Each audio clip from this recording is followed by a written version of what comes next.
Good evening and welcome to our Smyrna Town Council meeting for November. Before we move into our meeting agenda, we do have quite a few citizens' comments tonight. So because of that, I am going to move our proclamation in recognition of Family Court Awareness Month up before our citizens' comments. So Ms. Amber, can you read our proclamation, please? Yes, ma'am. Whereas the mission of Family Court Awareness Month is to increase awareness on the importance of a family court system that prioritizes child safety and acts in the best interest of children.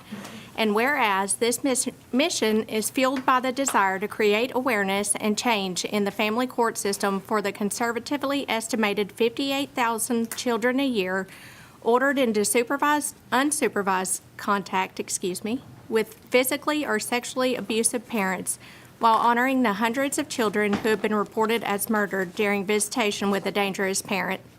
And whereas the mission of Family Court Awareness Month is to increase awareness on the importance of empirically based education and training on domestic violence, childhood trauma, child sexual abuse, coercive control, and post-separation abuse for all professionals working on cases within the family court system. And whereas the mission of the Family Court Awareness Month Committee is to increase awareness on the importance of using scientifically valid, evidence-based treatment programs and services that are proven in terms of safety, effectiveness, and therapeutic value. And whereas the mission of the Family Court Awareness Committee is to educate judges and other family court professionals on evidence-based, peer-reviewed research. Such research is a critical component to making decisions that are truly in the best interest of children. Now, therefore, I, Mayor Mary Esther Reed, do hereby declare the month of November to be Family Court Awareness Month, and hereby encourage all residents to support their local community's efforts to prevent the harm of children in the hands of family members and to honor and value the lives of children. Proclaim this the 7th day of November, 2023. Karen, if you'll come forward. We just want to say how much we appreciate all that you all do. I think you all can hear from the proclamation that Amber read how important this is, and we just want to say thank you for all that you do. I want to say thank you for this being your second year to proclaim Family Court Awareness Month. To the average citizen, you may not even understand what's going on with our kids in family courts today, but there is a real need to improve and expand on the requirements for education. Things change over years, over decades, and a lot of our judicial experts, our judges, attorneys even, been practicing that long, and sometimes they're practicing under the ways that things used to be. But we've figured out through some research that things need to change a little bit. So I appreciate your willingness to help us draw attention to that, and I hope that everyone here and everyone that will be watching this meeting on YouTube will join us in our advocacy efforts. And just remember, our kids are our future. Thank you. Great. Ms. Heather's going to get a quick picture from Facebook right here. You want to come right here and we'll... or you can do it by yourself if you want. Do you want to hold the proclamation up? Yes.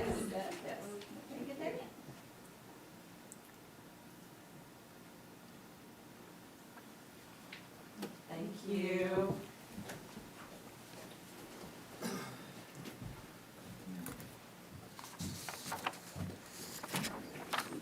Our chief photographer's a little under the weather, so he was not here tonight. So Heather, we appreciate you picking up his slack. So we have quite a few citizens' comments tonight. I will remind you all that as we move through our citizens' comments, I would ask that you be respectful of our meeting, be respectful of the citizens that are here, be respectful of this council. We're not going to cheer, we're not going to clap, we are not going to holler, but we will make sure that anyone that is on citizens' comments will get your full 3 minutes. When you come forward, if you will state your name, your address, and if you live in the town limits of Smyrna, and Ms. Amber will let us know when 3 minutes are up. So Kiana Robinson, I think you're first. And Kiana, I also want to let you know, I know that you have a PowerPoint, and we all received that. So if you can't get through the whole thing, we have each received that. Okay. Okay? All right, my name is Kiana Robinson. I reside at 55607 Glen Alden Drive, Smyrna, Tennessee. What was the other thing then? Are you in the town limits? Yes, I am in the Yes. town limits. Great. All right, so I'll be addressing the parking issues in the town of Smyrna. Due to ADA regulations, we are not able to park in our driveways without blocking the sidewalk. And due to the city ordinance, we are unable to park overnight on the street between 1 and 5 a.m. Due to these two regulations, residents facing this dilemma have no additional areas to park their vehicles and face expensive citations, and no solutions have been provided for residents. Since September 2022, for single-family homes, developers are now required to provide 4 parking spaces in addition to the garage. But the question is, what about older homes that were not able to benefit from this requirement? Our home was built in 2016 in Woodmont subdivision, Phase 4, when it was just a lot. We have a 5-bedroom home and 5 vehicles, me, my husband, my parents, and my 16-year-old daughter. We are not able to park in all of our vehicles at our home without violating one of the parking violations, as you can see here in this photo. Driveways and sidewalks are not uniform throughout our community. Some driveways meet the requirement and some do not. I have a proposed solution. My proposed solution is a city parking permit, a hang tag that exempts vehicles from overnight street parking violations. Some of the requirements will be that homeowners can apply for a city parking permit if they meet these requirements. One home was built before the driveway requirement took effect in September 2022, and driveway does not meet current requirements. The permit requirements would require applicants to apply for a yearly fee for each permit, 2 maximum permits allowed per household, and parking will be restricted to one side of the street to allow EMS access. Some of the benefits will be that it provides parking options for those who are unable to benefit from the minimum driveway requirement, limits who can apply for the permit and the number of cars allowed for street parking, provides revenue for the city, and the hang tag allows the permit to be used by residents and/or guests. It decreases ADA violations, overnight parking citations, and cost to police, reduces financial burden for homeowners, and improves community relationships. The town of Smyrna is aware that parking is a prevalent issue in our community. It is such an ongoing problem that the town created these driveway requirements to prevent further issues. As the town of Smyrna grows, the town is making improvements to attract new residents, but what adjustments has the town made for its existing residents? Many communities in the town of Smyrna are facing these same parking issues. With the enforcement of ADA and city ordinances, residents are frustrated since the city has presented no viable options for residents. Residents feel that they are being penalized for the developer's shortcomings. We ask for your understanding and to please take into consideration the diverse circumstances of each homeowner. And thank you for reviewing my proposed solution. I hope that you can consider it and find ways to improve or build upon it. I really appreciate the council taking the time to hear my concerns, and we will all really appreciate your support in solving this ongoing issue. Thank you very much. Have a great day. Thank you, Ms. Robinson. Council, any comments or questions? Okay. Then we will move on to Christa Wilder, a familiar face. Hi, I'm Christa Wilder. I live at 4309 Winslet Drive in Smyrna. Lifelong Smyrna, Tennessee resident. We have been living in this community, same community, so hers is way better than mine. So we're having, I have the same issues, and I've been given tickets for, I don't even know, I didn't look it up. I've been told it's a $150 ticket for parking in my driveway. I have 2 grown children that live there. One of the problems with the community is that they don't allow us to have sheds. So therefore, one of our garages, we have to put our lawn equipment and everything else in because we are not allowed to use that site. We don't have a shed to put our stuff in. And I asked about that, and the HOA said, well, people wouldn't follow the rules, so we just don't do it. And I said, well, you send me a notice if my grass is too high or if something needs to be trimmed.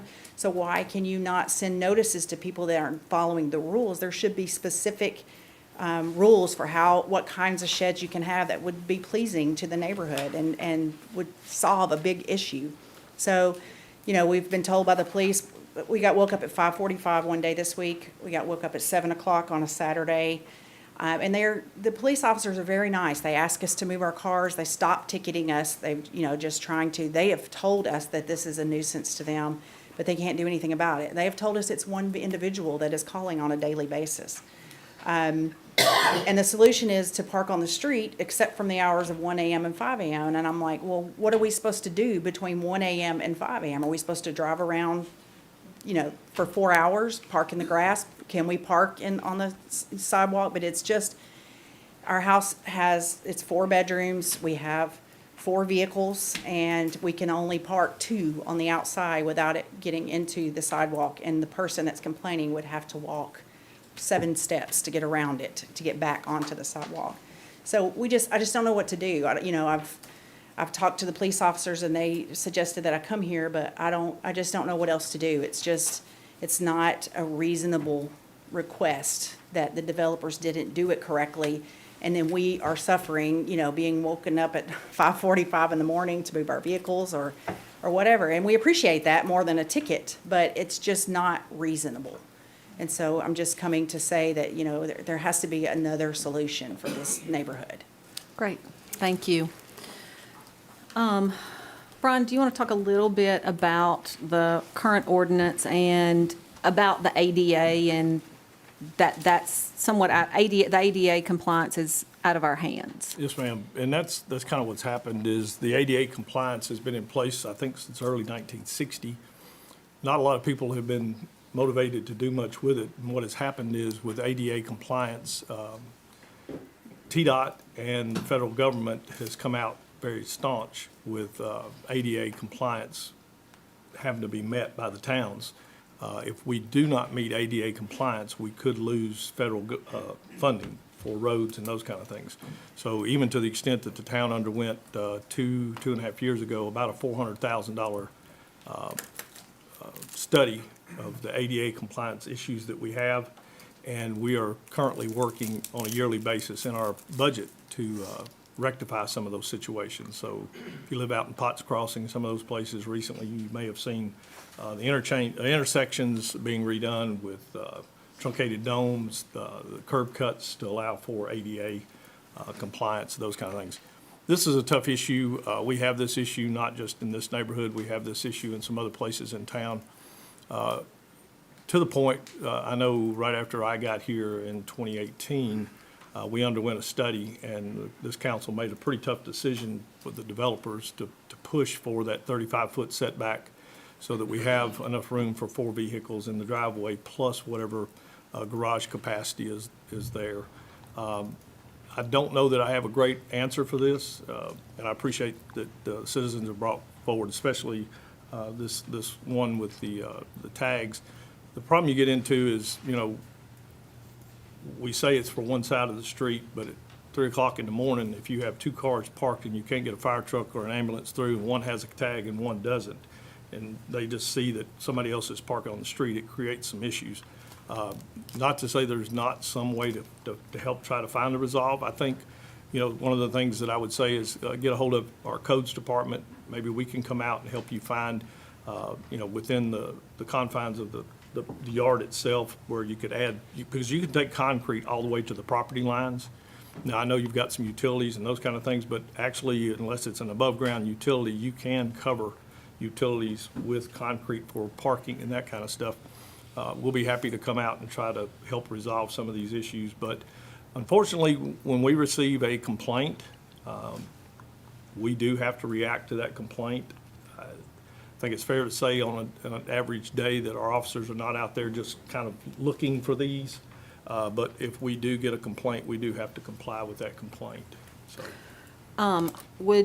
Could we have codes department reach out to Ms. Robinson and Ms. Wilder and have some discussion with them? And then would you all be willing to, in the administration and codes, to at least look at and see if we might be able to find something? I know right now that we have set the ordinance as what it is, and it may need to stay that way, but maybe we could see if other communities are doing something. Yes, ma'am. Great. Okay, next on our agenda is Tony Dover. Mayor, before we go to that, would you mind if I ask for a point of personal privilege, please? Sure. I've prepared something tonight that I would like to share with this council and with the citizens of Smyrna. Mayor, council, and Smyrna community, over the past few weeks, our council has reviewed the taxpayer cost to operate the Smyrna General Sessions Court. As town manager, my job has been to look into the court operations and present the black and white numbers to the council for review, and I've done that to the best of my ability. Unfortunately, as soon as the financial cost of the court was received in the attention of the council, several people, all of which appear to have a personal or business connection to the operations of the court, have now raised a completely separate issue. That issue is my personality and my management. And they have tried to distract our conversation away from the efficiency of our court. It appears that the same people who have recently raised these complaints have shown up again for this meeting, likely with more complaints about me. If you listen closely, however, you may find that these complaints against me are unrelated to the key issue before this council, and that's the court. In an effort to stay focused on the issue of the court operations and to clear my name with the baseless complaints, I am asking that this council enter into an independent review of the allegations made against my office. This will allow the council to fully address any complaints against my office and stay focused on the issue at hand, again, the court. My hope is that an independent review will allow the council to fully respond to these complaints, but not to be distracted any further from the work left to be done by the town of Smyrna. And I would appreciate you respecting that wish. Okay. Jeff, to do an independent review, can you bring to us, I guess at probably our December workshop, what that would look like? Yes, usually it's going to be law firms, those types of things. And, I think Littler is one of them that we have already, but I would need to bring an agreement to you to do that. So you said December, not the November I don't know that workshop. 2 weeks would give Jeff enough Okay. time. I mean, I can start contacting, obviously, see what the timeline is. Okay. Okay. Council, any questions or comments? The only comment I'd have is, Brian, I hate that we're we're at this level, but I absolutely appreciate your willingness to undergo the scrutiny to either clear your name or prove whatever, right? So thank you for taking that opportunity or taking that step forward yourself. It does take a little pressure off of us to have to decide whether or not that we wanted to do that individually and work that out. So you stepping forward and doing that, I appreciate that. Anybody else? I would echo what Steve said, but I would also come back to the fact that that issue does not have anything to do with the issue of looking at the finances of the court. But I also appreciate you stepping up and asking for this. So at this time, we'll move on to our citizens' comments, and at this time, Tony Dover. Thank you, Council. Tony Dover, 931 Stewart Valley Drive, Smyrna, Tennessee, in the city limits of Smyrna. While my remarks are related to the action you're taking on the General Sessions Court, as I have said previously, my issue is how this process has been handled and the spotlight it is placed on the Council and administration. Mr. Sullivan said in the last workshop that there was no good time to take this court action and that prior councils should have dealt with it. Maybe he wasn't listening to me at the time when I pointed out that the appropriate time to do this was at the end of the judge's term, and that I advised Mayor Reed to start that process when you had the opportunity at the end of the former judge's term. You chose not to act then and instead waited less than a year into the new clerk and judge's terms, which is now opening yourselves and the city up to added scrutiny and potential lawsuits. It is because of the timing of this and the way you have handled it that the questions of retaliation are being raised. No part of this story makes the town look good. It was also pointed out that other councils have looked at this, including this very council just a few years ago, and that every prior study came to the same conclusion, that the added costs to the PD were significantly higher than the actual losses in general sessions. But any information or questions that go against the currently approved group narrative is just outright dismissed. Groupthink is defined as a phenomenon that occurs when a group of individuals reach a consensus without critical reasoning or evaluation of the consequences or alternatives. Groupthink is based on a common desire not to upset the balance of a group of people. I've heard more than one person use the term groupthink to describe this council, and based on that definition, I would have to agree. Groupthink is at odds with the deliberative and effective government process. Council, I understand the pressures of being in your role and having to make hard decisions. As Mr. Sullivan also pointed out at the last workshop, I, along with the majority of you, face some of the most difficult financial times this town has ever faced.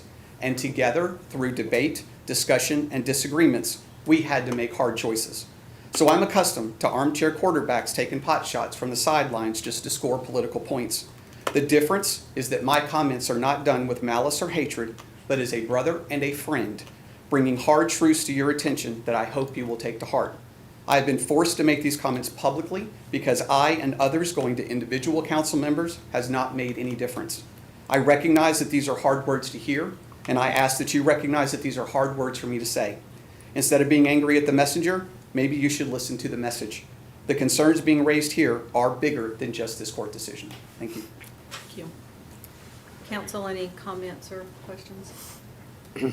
I will just say, Tony, I appreciate your comments and I appreciate the sentiment. I feel the same way towards you. It's obviously hard to hear some of the comments that we've heard, and it does challenge our think.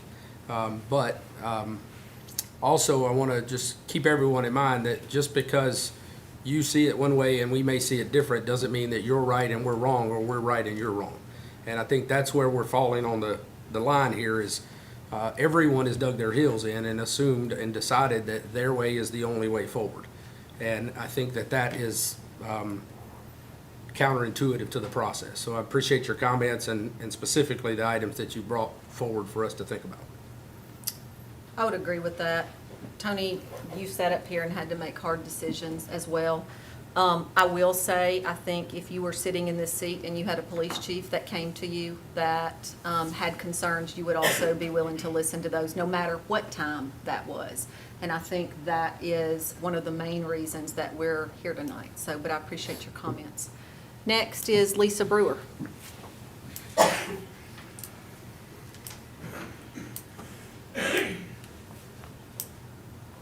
Good evening, Lisa Brewer, 1006 Rosemont Terrace, Smyrna, Tennessee, in the city limits. Thank you. Yesterday, I sent all of you an email with more specifics on the topics, but I want to take this opportunity to publicly address 4 items that have been used to try and make the case that moving General Sessions Court to Murfreesboro will provide new or better efficiencies that are not exactly as they've been made out to be. Court cost. This is very important for the public to hear, even though it has been pointed out multiple times that any losses in General Sessions Court are covered by excess revenue in municipal court. Several of you have still tried to say that General Sessions is costing taxpayers hundreds of thousands of dollars a year. This is just false. The town manager's own presentation showed that the court's net revenue was $140,000. In a recent court clerks conference, MTAS stated that court costs are to be used specifically to provide for the support of the court and issued a stern warning that the removal of court processes so that more revenue can be used to support the general fund can be viewed as policing for profit. It appears that your current plan must be to remove General Sessions in order to squeeze even more revenue from the municipal court to spend however you see fit. I would advise that this course of action could be a violation of the Tennessee Municipal Court Reform Act and might land Smyrna in the same hot water as Ferguson, Missouri, who was the subject of a federal class action lawsuit over municipal court abuses.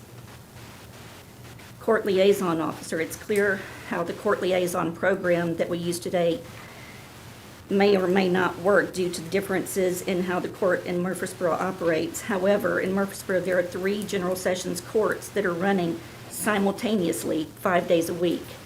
At a minimum, to cover all courts, you'll need to add at least 2 more liaison officers.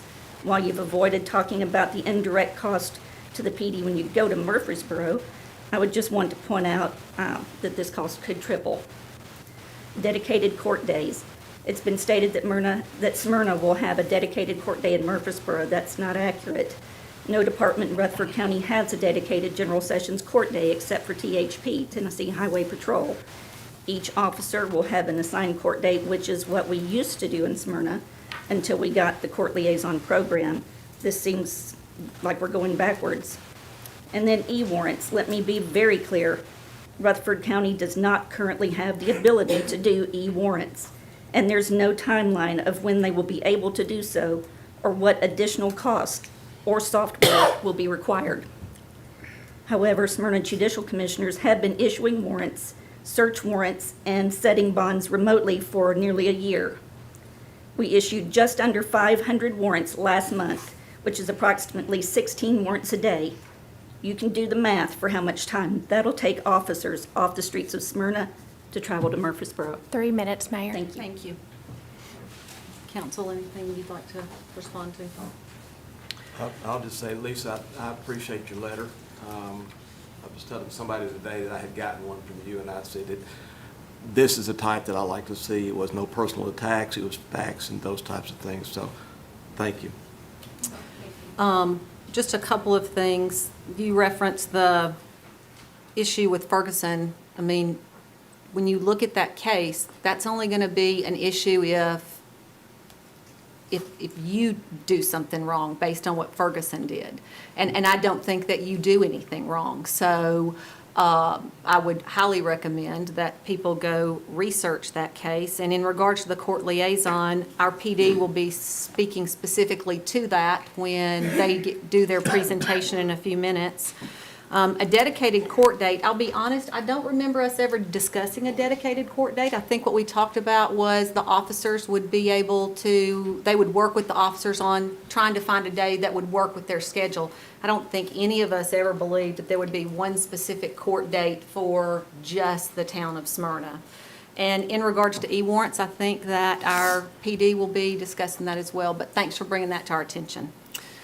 Next. Before you go on, I also want to say thank you for the information, and I think that it's important that all the facts come out on each side, and I think that's what should be most important to making this decision, and that citizens are given all that information, not just one side of the coin. Absolutely. So that's why I think it's important for all of it to be addressed and to be heard. But I think it needs to be accurate information. Okay, that's fair. And there was one comment I wanted to make, specific to the tax dollars conversation. I'm not trying to insult you, Lisa, when I say this, but all of the money that goes into the general fund for the town of Smyrna is a form of a tax in some regard. If we're using revenue from the municipal court to prop up the general sessions court, and that reduces the amount of revenue left over to go into the general fund, then that means that there are more tax dollars that will have to be used to do the same things we would have done. It is all tax dollars, even municipal court, general court, even a ticket, those are a form of a tax. So it is tax dollars, whether it's cost avoidance or the opportunity to use dollars in a different way, it is still the citizens' money, all of it is. It's not the town's money and it's not the court's money. It's the citizens' money. Okay, we said that we're not going to speak. You had your 3 minutes. Thank you. Next, David Fielder.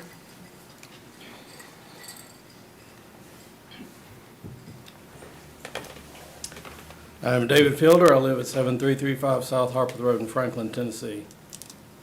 Council, I'm back. Since you're moving forward with closing the court after hearing the information I presented last month, I've decided to drive back over here one more time and again convince you of the severity of this matter. After watching the October workshop, it appears that you're trying to separate the court issue from the town manager's issue. For what you're trying to do with this court, however, these two concepts are inseparable. The reason we're even here discussing this urgent shutdown was because of the town manager's behavior. When I was brought here by Brian to examine the court finances, he told me that there was $700,000 that had been reported by the probation company that had not been reported to finance. It was missing. He was suspicious that maybe the court clerk had taken it, which at the time was Brittany Stevens. And he thought that maybe she had taken it. This showed that Brian didn't have a good grasp of the court's financial system, and now shows that maybe he's had some resentment and control issues with Brittany from that time. While I was investigating court finances, some changes were made. He said he had a surprise for Brittany. He was going to take her deputy clerks away from her and he said he was gonna play a joker card, and he put him under the deputy, he put the deputy court clerks under the judge's assistant, which seemed as only a way to agitate her, even though these courts were running efficiently already. There is a pattern of animosity towards this court. Brian would go to the court and sit with a former judge on the bench, and he said he would love to see how she would squirm when he came in the room. He also threatened the former judge numerous times, saying he was just shut the court down. Judge Alexander came to me frantic several times asking, is Brian actually going to do it? Since the last month, I've had a lot of current and former employees come out of the woodwork thanking me for speaking out on their behalf of how they've been treated. Despite Counsel Sullivan's statement that only disgruntled employees complain, let me say that I left in good terms and not disgruntled. I left because I had enough of the management, like many of the others. In fact, someone in administration said I was the only person Brian hadn't cussed. I know for a fact that numerous employees and former directors have complained to the mayor and council about Brian's bullying. When I was leaving, my director told me I should make my statements to Mary Esther Reed about my concerns. He said that the mayor really cared about the town. He had already spoken with her twice, once at her establishment so that he could be candid. I did call Mayor Reed twice, left a detailed message, but she never called back. And the council should thoroughly investigate and understand that current and former employees have been treated. Your current process will not work because employees are scared to death of retaliation. This is why you must bring in an independent investigator. 3 minutes, Mayor. Thank you. That's good. Thank you, Mr. Fielder. Council, I would like to, once you're seated, address an issue that you brought up. I never received a phone call from you. I can assure you, if I had received a phone call, you would have received a phone call back. So you either had the wrong number or you didn't leave a voicemail, and I totally believe that you did. But I will tell you that I have had one individual come to my workplace after they had left the town, and Brian and I had a discussion about that. Anyone else? Mayor, I want to say something about $700,000. I'm sorry, that's a lie. I've never had that conversation. I never accused the clerk. I never said money was missing. We were looking at a review of the total financial position of the court.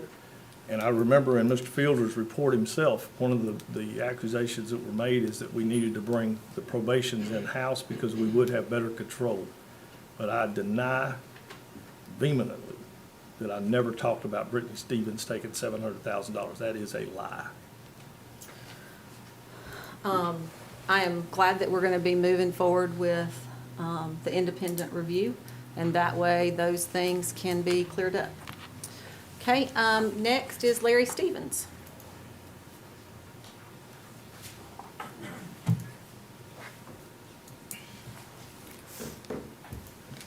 I'm Larry Stevens, live at 121 Laurel Hill Drive in the Smyrna city limits. I'm the father of the town judge. I'm also another outraged citizen who is extremely disappointed in this council.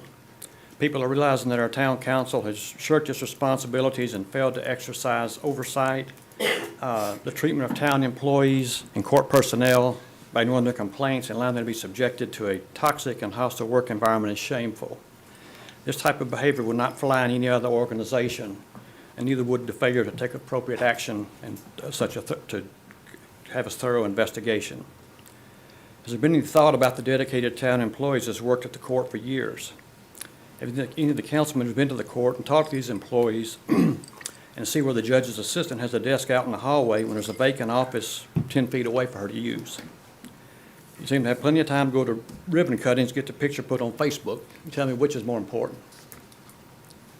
Council member recently stated there's a town policy where only supervisors can have an office. My understanding is that the custodian has an office and the reptiles handler at the SOAC has an office. Has anyone found this written policy? Mr. Peach, can you verify that policy exists? If there is one, is it being followed selectively or for everyone, just selectively? At the last council meeting, it seemed like there's some council members texting during the meeting. If you were in fact texting one another or anything on social media during the meeting about the court, could be a sunshine law violation. If you did message another council member, the public needs to deserve to know. Additionally, if you've texted or otherwise messaged anyone on the council about the court outside of the meetings, the public needs to know. We need to be assured there's no discussions being held outside of a public forum. Any violations of these open meeting laws can render the council, any actions the council take on this matter invalid. And next, do you really think Rutherford County Court can just absorb 50% increase in cases? They're going to need another judge and staff and courtroom as soon as they start doing any of this. All we're going to do is you're going to shift the cost savings from Smyrna to Rutherford County. Well, I'm a Smyrna resident like most all of y'all. I pay property taxes to both. So the net result's going to be nothing. So if Smyrna gets this tax saving you claim, how much can we expect our town property taxes to decrease? You going to commit to a property tax decrease tonight? Well, don't be mad at the concerned citizens that are asking questions and pointing out flaws and the misrepresentations that's been brought into this process. We just want the court to be treated fairly. I would suggest directing your anger towards the people that we feel are responsible for this, and that's Mr. Hercules and Mayor Reed. In summary, my suggestion is the council end this saga tonight and work on repairing the great amount of damage that's been done to the court. The court is doing great now, and everyone will work together and be reasonable and continue to do so. Thank you. Thank you. Any comments or questions? Any comments or anything you'd like to say in regards to Mr. Stevens' comments? Okay. Amos Howard.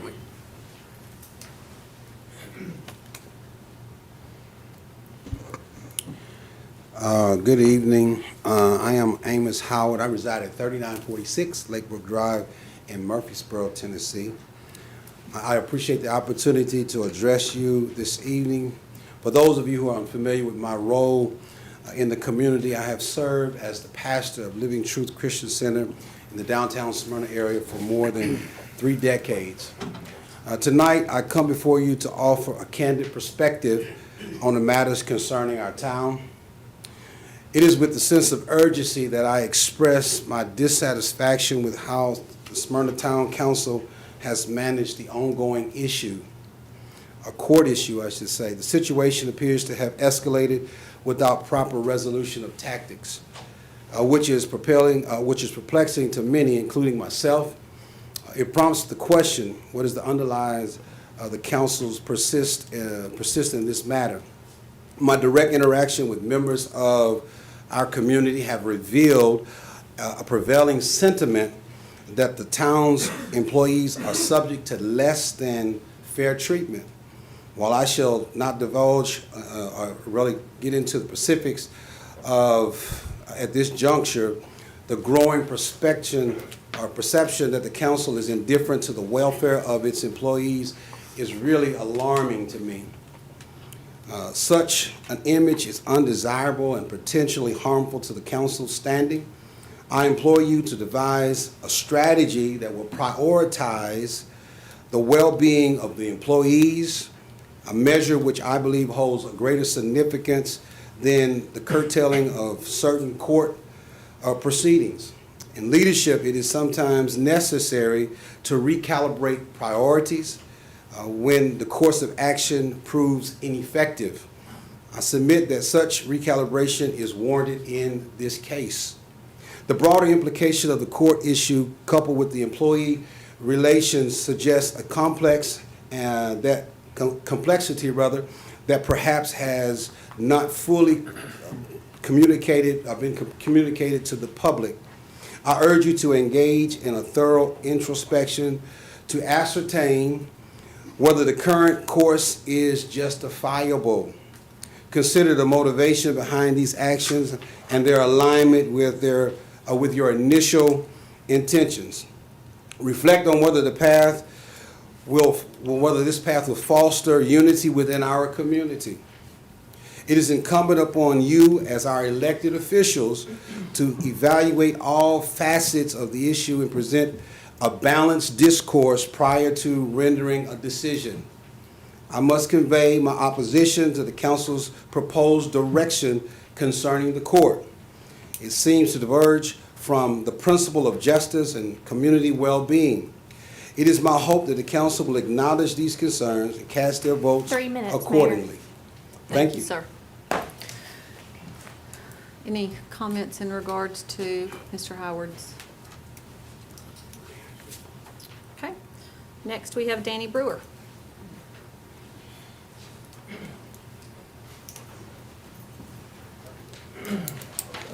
Danny Brewer, 1006 Rosemont Terrace. You know, people have asked me if I've Citizen of lived... the town of Smyrna. Oh, yeah, town of Thank Smyrna. People have asked me if I've lived in Smyrna my whole life, and I said, I don't know, I'm not dead yet. But for now, the answer is yes. Right. So, you know, I consider myself an ambassador for Smyrna. I've been blessed with opportunities to go different places, and I like to fly my Smyrna colors with pride. So these last few months have not been easy for any of us because of this court turmoil, and it's caused many questions to be posed.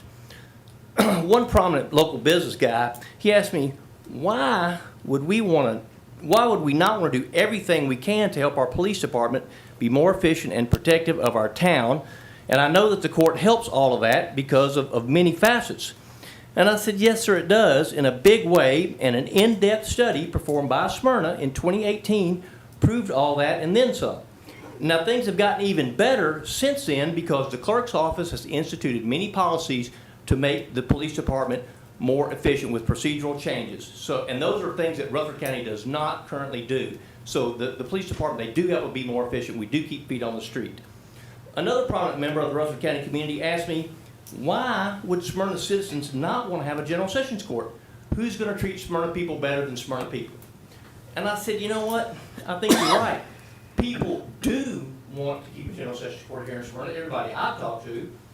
And you're right. Nobody will care more about Smyrna than Smyrna, and that's it, bottom line.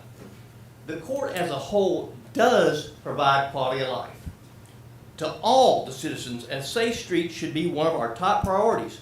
Policing for profit should not be the goal of any municipality, and I don't think it is here, but providing justice when needed and keeping policemen on patrol instead of waiting in line for a warrant should be at the top of the list.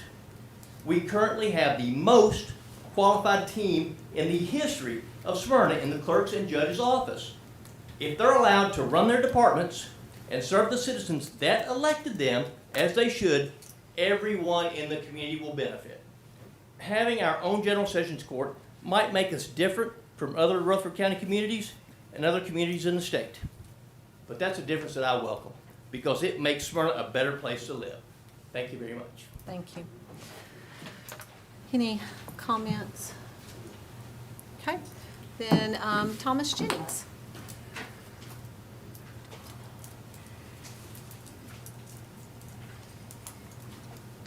I'm Tom Jennings. I live at 112 Brewer Drive here in Smyrna. And in the city limits? Yes, ma'am. Thank you. After my comments last month raising concerns about taking officers off the street on Smyrna, Steve Sullivan responded by saying he didn't know why I didn't think that isn't happening today. I think his comment speaks right to the heart of the problem, an uninformed council. Mr. Sullivan is correct in that today the police take some people they arrest to Murfreesboro to the jail, and they transport inmates from the jail to the court. But the decision you're making is to shut down our local general sessions court, which would require officers to also go to Murfreesboro to take out the warrants and to attend court. Neither of these things are happening today in Murfreesboro. Mr. Sullivan, do you really understand the impact of what you're doing here? It is these extra trips to Murfreesboro and the waiting to get warrants issued and the waiting for court all morning or all day that will require officers to be off the streets in Smyrna. I also heard someone say that the court liaison officer will be able to text officers 15 minutes before they will be needed in court. Assuming they will be that accurate with timing, how do you think that is going to work? An officer in Smyrna will not be able to drive to Murfreesboro, to the courts in Murfreesboro in 15 minutes, even if they were just sitting around waiting for the text. What if they were working a call? Again, have you really put any thought into how this will work, or are you just repeating what you've been told? Also, how is one court liaison going to manage 3 courtrooms simultaneously? You will need to hire more people to help with this, again, increasing the city cost. Mr. Cole, you have mentioned more than once that you believed having this court was great for local businesses to not have to go to Murfreesboro to take out worthless check warrants. But now that checks are not really used anymore, you don't see any reason to keep the court here. Do you really think worthless check warrants are all the court here handles? You thought there was a value to businesses in the past. What about current victims not having to go to Murfreesboro for theft, stalking, or domestic violence cases. Isn't that a valuable service? We have a lot of those here in Smyrna. Unfortunately, that would have to wait in Murfreesboro, maybe even for multiple hearings. Do any of you have any idea what this court actually does or how many people this court has helped? How many of you have even gone to the court to ask questions about what it does? Based on last month's hearing, it seems like not many of you have had any interest in getting the facts. Mr. Cole also called this court a parasite. I can only imagine how insulting that is to employees and the citizens who are helped by the court. Mr. Atkins and Mr. Cole have both made statements recently asking people to just be kind. I guess that only applies to everyone else. Having this court in Smyrna and in the same building as the police makes it much easier and convenient to get access to our services, and we're a lot more efficient. You should all be disappointed in your actions here and how these employees are being treated. We need to keep Smyrna resources in Smyrna. Like I said last month, Smyrna needs to take care of Smyrna. Vote this down, and thank you for your time. Thank you, sir. Any comments? The only comment, he mentioned me by name a couple of times. There is information that we have that you probably haven't seen. We have had a lot of conversations and a lot of investigation in the data. I think one of the reports or one of the pieces of data you'll see tonight will answer some of your questions about the court liaison and trips to Murfreesboro and how this change may or may not impact that. I believe that I have information that has been provided me that is accurate, and that's what I'm basing my decision on. So just because my decision doesn't agree with yours doesn't mean that I'm uninformed or that I don't have information you don't have. So. Okay. G. Franklin Smith.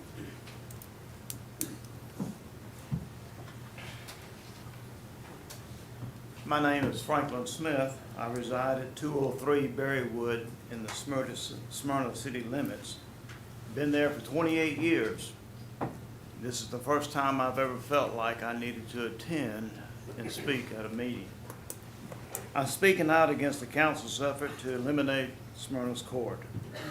I became interested in this issue after hearing about it a few months ago and was perplexed on how quickly it became an issue. Didn't we just elect a judge and a clerk just a year ago? And now the council wants to shut down the court. Something just doesn't seem right about this. After watching the council meeting last month and hearing the timeline Judge Stevens presented, it all started making sense. I now get it. This isn't about the budget, but rather retaliation and harassment. I'm disappointed you haven't seen this for what it is yourselves in reverse course. I am much more inclined to trust the judge and the court clerk's information now that I know that the other side of the story. The horrifying information about town management presented by the auditor from Franklin was even more disturbing. What in the world is going on down here?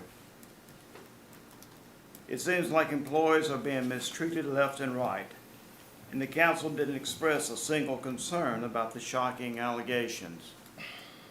I was in the workforce. I have been on the wrong side. I have been mistreated.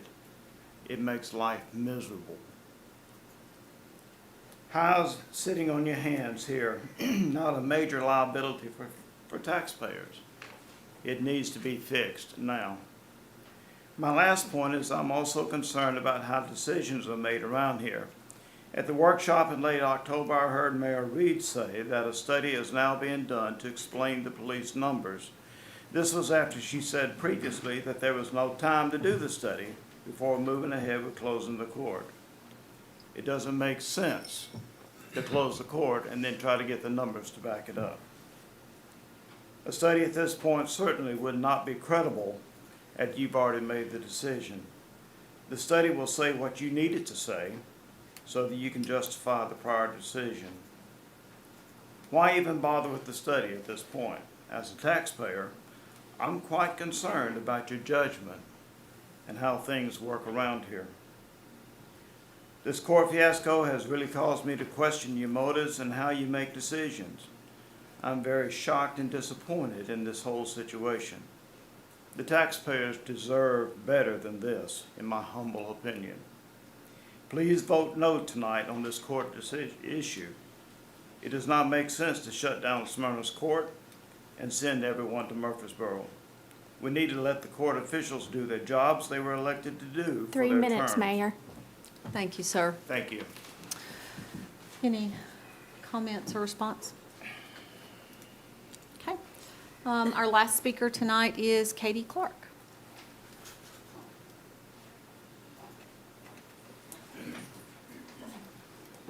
Good evening. Katie Clark. I live at 101 Hager Drive, and that is inside of the Smyrna town limits. Thank you.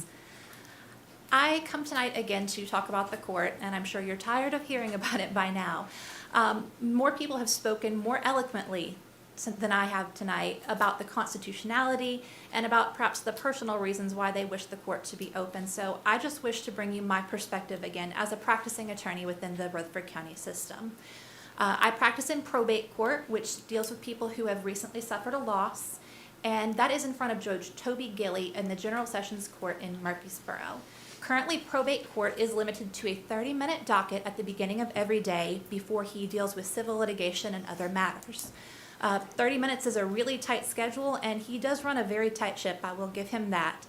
Unfortunately, if we make the decision to move General Sessions Court from the town of Smyrna into Murfreesboro, my concern is that Judge Gilley and the other judges in General Sessions out in Murfreesboro will be forced to take more time from their dockets to spend on these cases from Smyrna, which I'm told could be up to a 50% increase. Having people who are dealing with loss and all of the struggles is difficult enough, but I can also tell you that many people dealing with the court systems are frustrated by the delays that they encounter when dealing with courts. Having trials and hearings be rescheduled is unfortunately very common in our system, especially when you're trying to get witnesses, victims, and other people to come to the courts. Every time there is a delay, this is time that people have to spend not working and not improving our great town that we all love. As these people have to go down to Murfreesboro, they're going to become unhappy as they have to take time and find parking, which I'm sure you guys have been in Murfreesboro recently. It has not gotten any better. Because of this, we just want to make sure that the people in the town of Smyrna are be giving time and efficiency for themselves in addition to the courts. I appreciate everything the council has done for the town. I have lived here for over 20 years, and I remember back when we had the catfish house, so that should tell you something. And I appreciate Mr. Hercules for everything that he has done for Smyrna. I love what's going on with the downtown. But I have to say that as our town grows, we need to be having more services and not less. I know it is a cost and it can be expensive, but for the sake of Smyrna, please keep the courts open. Thank you, Katie. That concludes our citizens' comments. I would like to say thank you to each one of you for coming and addressing the council. I know that it's not always an easy thing, especially if you're one that is not used to speaking in public.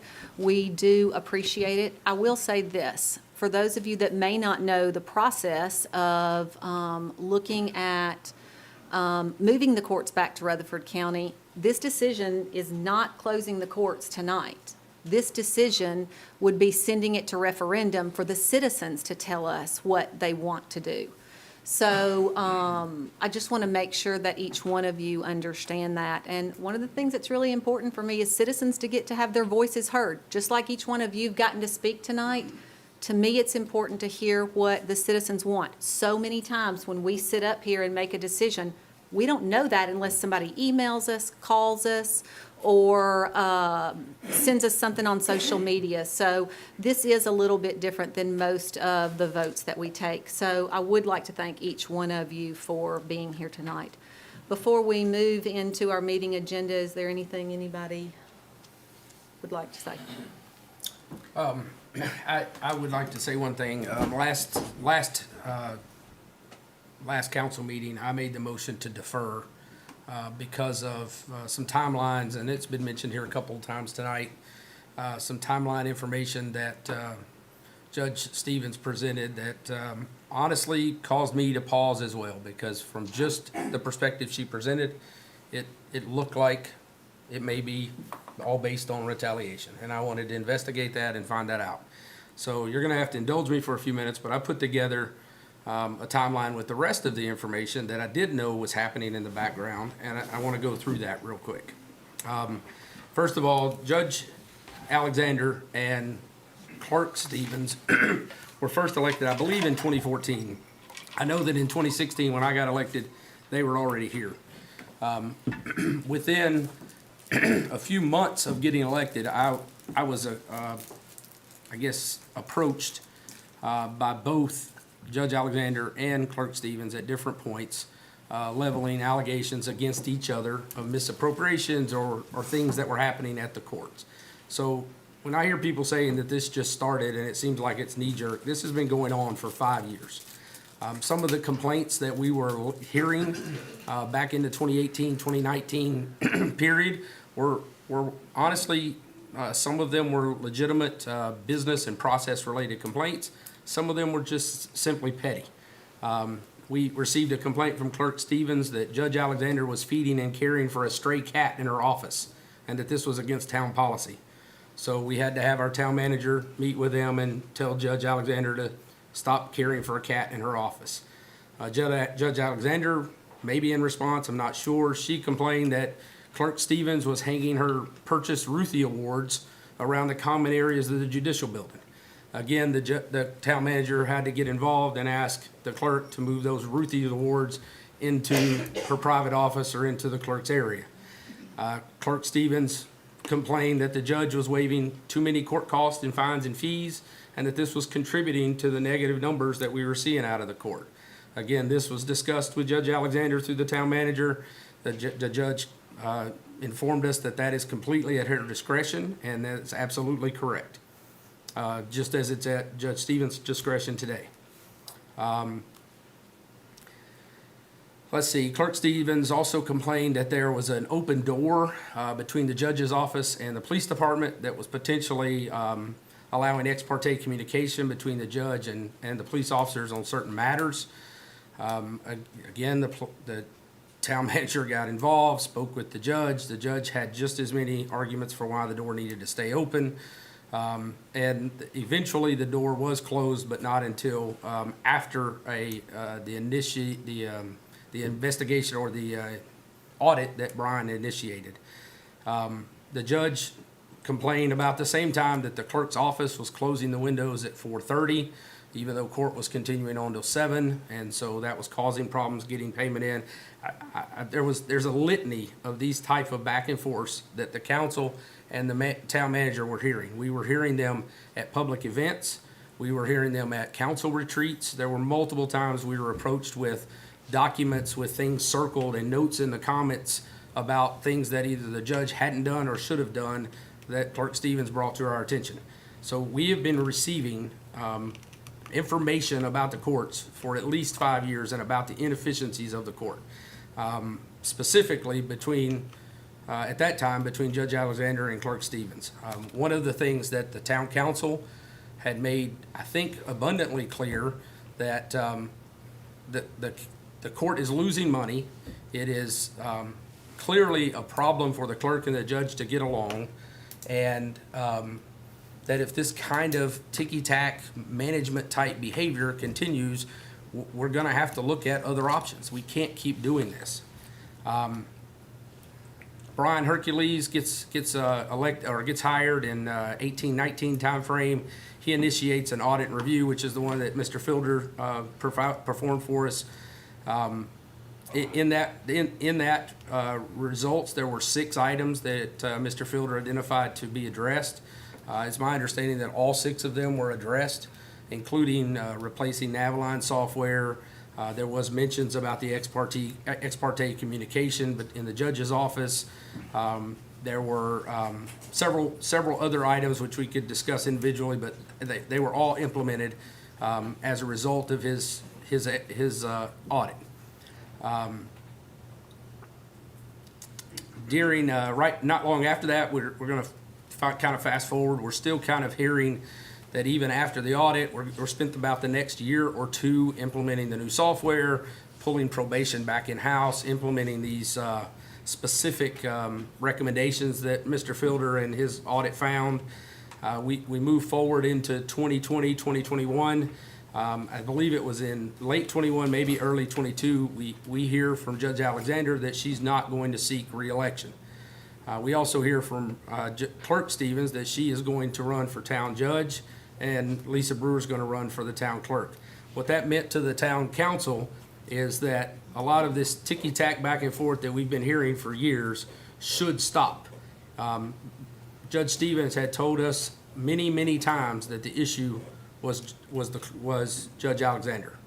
If Judge Alexander is leaving and Judge Stevens becomes the judge, Lisa Brewer becomes the clerk, we now have a new clerk, we now have a new judge, this stuff should stop. We had those conversations with all of the candidates, Sergio Gutierrez as well. The mayor actually contacted the candidates and said that we want things to improve, but the reporting structure will remain the same. That we're not going back to an older way where the employees were not being managed by the town. During the campaign, the council continued to receive anonymous or complaints. We received a complaint that Lisa Brewer was posting on social media during work hours and that Randy Dover was commenting. Again, ticky-tack, anonymous type complaints from people that I believe are directly related to the court. Just a lot of back and forth all the time, almost like you're refereeing your children. On August 22nd, Judge Stevens was elected as the town judge. Lisa Brewer was elected as the town clerk. In late August 22nd, before either had taken office, Judge Stevens comes to Brian Hercules and asks that an existing court employee be removed from the court staff. Brian explains that there's a process for that and it's not something that can just be done. He says that he'll work on it and he'll see what can be done to honor her request. During this time period with the judge leaving and a new judge coming, the ex parte door, as we'll call it, was secured. Badge access was reviewed and it was locked so that police and judges' quarters were no longer accessible. On September 22nd, Brittany Stevens and Lisa Brewer were both sworn in.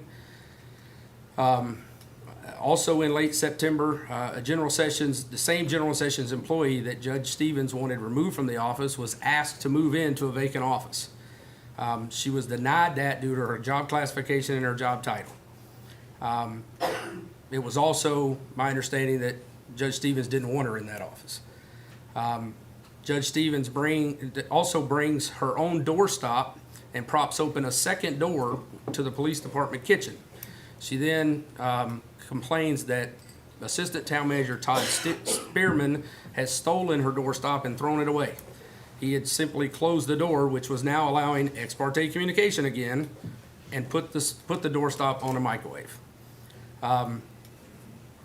Judge Stevens complained that the door allowed her staff access to the police department kitchen, which had ice and filtered water.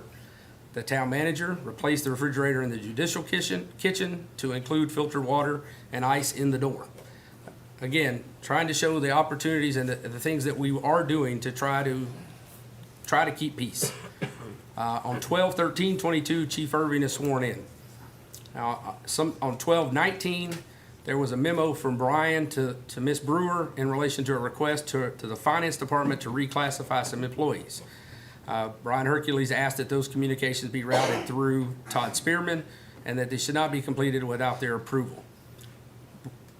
Lisa Brewer responds, says that she has talked to Brandy Dover and to Todd Spearman about those requests and that she felt like she was just following the process that needed to be done. However, the emails that she copied to that email clearly showed that Todd Spearman told her, we will address this after the first of the year, we'll talk about this in January, and that we need to meet to discuss it. I think this is an example of either Lisa not understanding what was being asked or simply ignoring it and moving forward with what she wanted.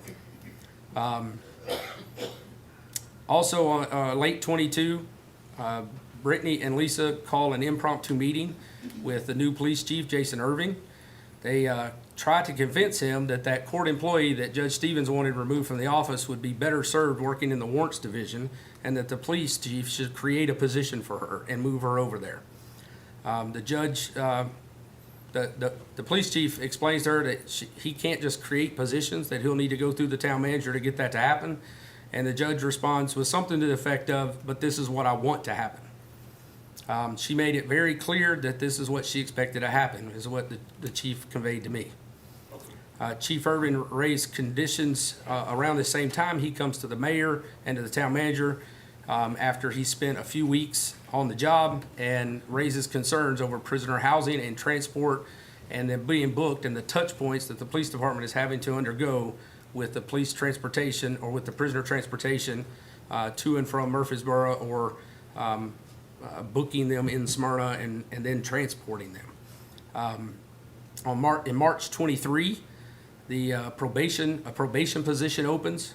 In April 23, the determination is made that that general sessions position that Judge Stevens wanted removed is no longer needed, and that a new assistant administration position will be created. The employee that was in that spot was offered the opportunity to apply for the administration position or to move to the new probation position that had been opened. She chose to move to the probation position because it was a lateral move and she would not have any reduced pay. The administrative position was a band or a grade lower. Immediately, Judge Stevens requested that a specific person that she had in mind move into that new position. Again, Brian Hercules explains to her that that can't just happen, that we have to post the job, we have to interview for it, and that she can be hired through the process. Ultimately, the job was posted internally for 5 days. The person that Judge Stevens wanted to be hired was the only applicant, and she was hired and placed in that position.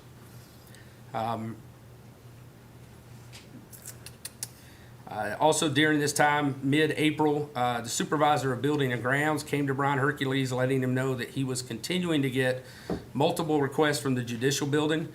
They had already painted and replaced some carpet and were doing different things. He came specifically to determine how a sidewalk was supposed to be funded. Apparently pitting in the sidewalk had been identified as a problem, and that the judge had requested that the sidewalk be replaced because it was causing her heels to get stuck in the pits. There was no budget for this. No one had planned for this, and it was about a $6,000 to $7,000 request.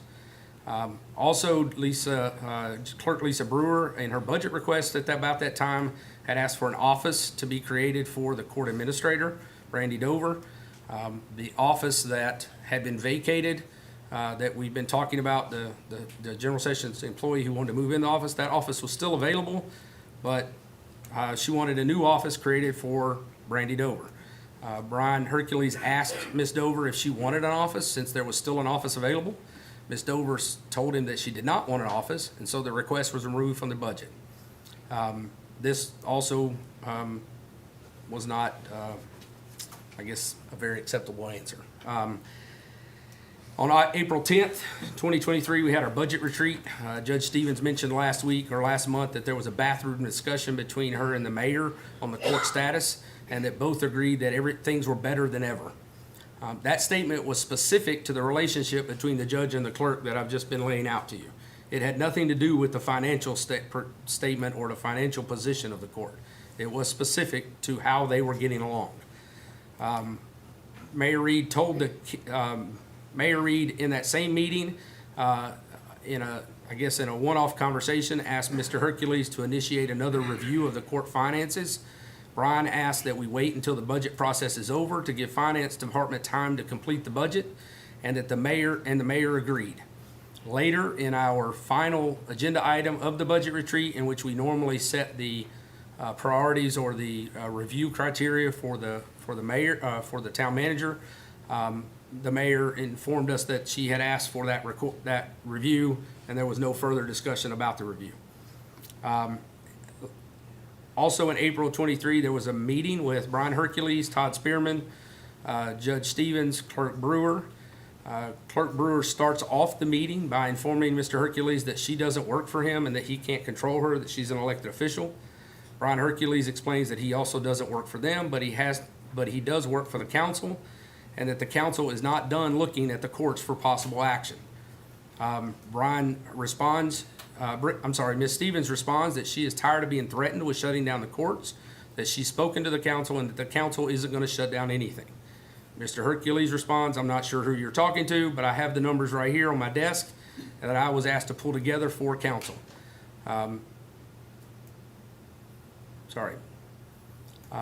Mr. Hercules' communication to the judge that day was not a threat. It was exactly what the council was telling Mr. Hercules to convey to the court officers.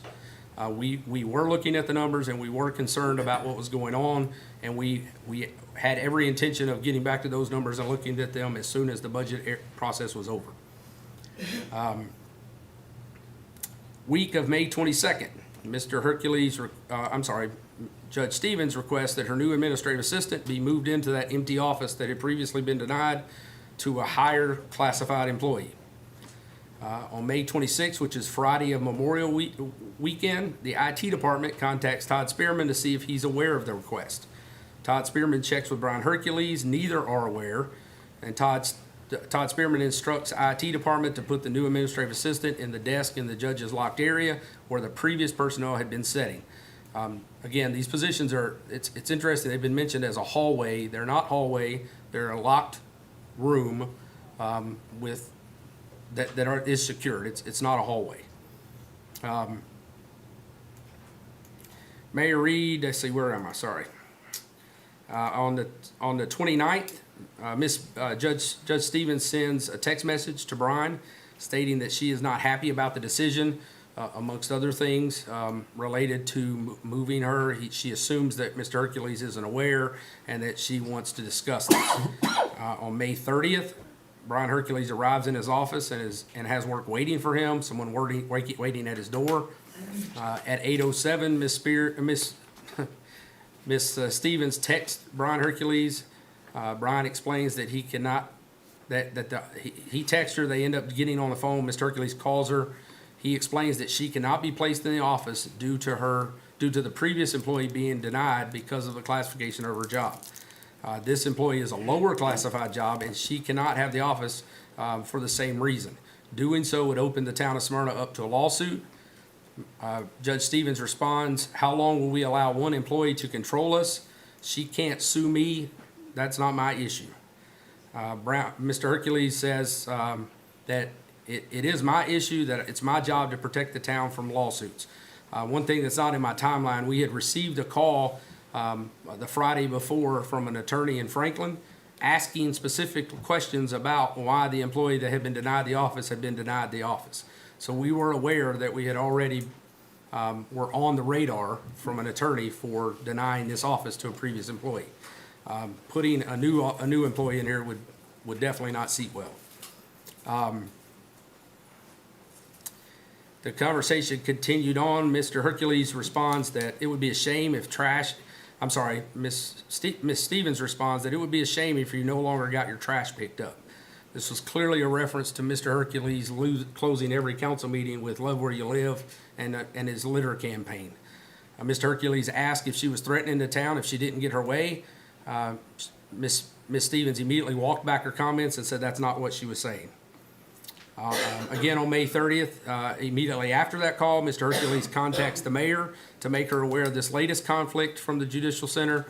The mayor instructs Mr. Hercules to schedule a meeting to review the town charter, which includes the roles and responsibilities of the clerk, the judge, and the town manager, as well as the financial performance. This is a follow-on request from the request that we made a month ago at the budget retreat. The email read, "For this meeting, we would like to see the most recent budgetary information, including revenues and expenditures, current and projected, benefits of the court,"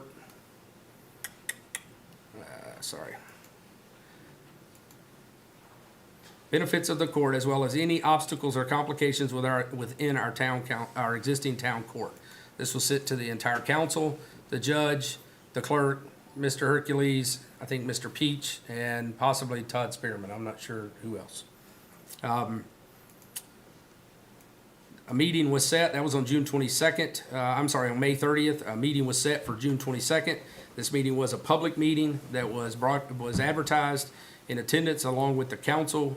We had previous Judge Lynn Alexander and clerk candidate Sergio Gutierrez, along with the current clerk, the current judge, the council, and Mr. Peach.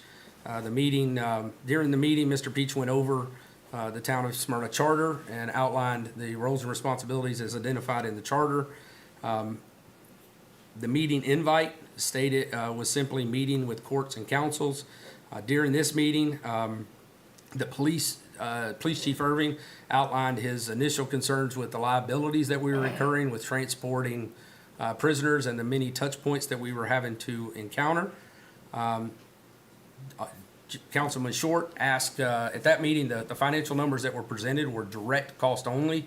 Councilman Short asked that a more in-depth, indirect or total cost to be presented. And several of us witnessed during this meeting, Ms. Stevens leaning over during the meeting and telling Ms. Brewer that we're not going to go through this today and patting on a pad of paper. At that time, we didn't know what they were talking about, but we learned later what it was. On June 20th, immediately after that meeting, myself, Councilwoman Peebles, and Mayor Reed individually met or spoke with Ms. Stevens and with Ms. Brewer.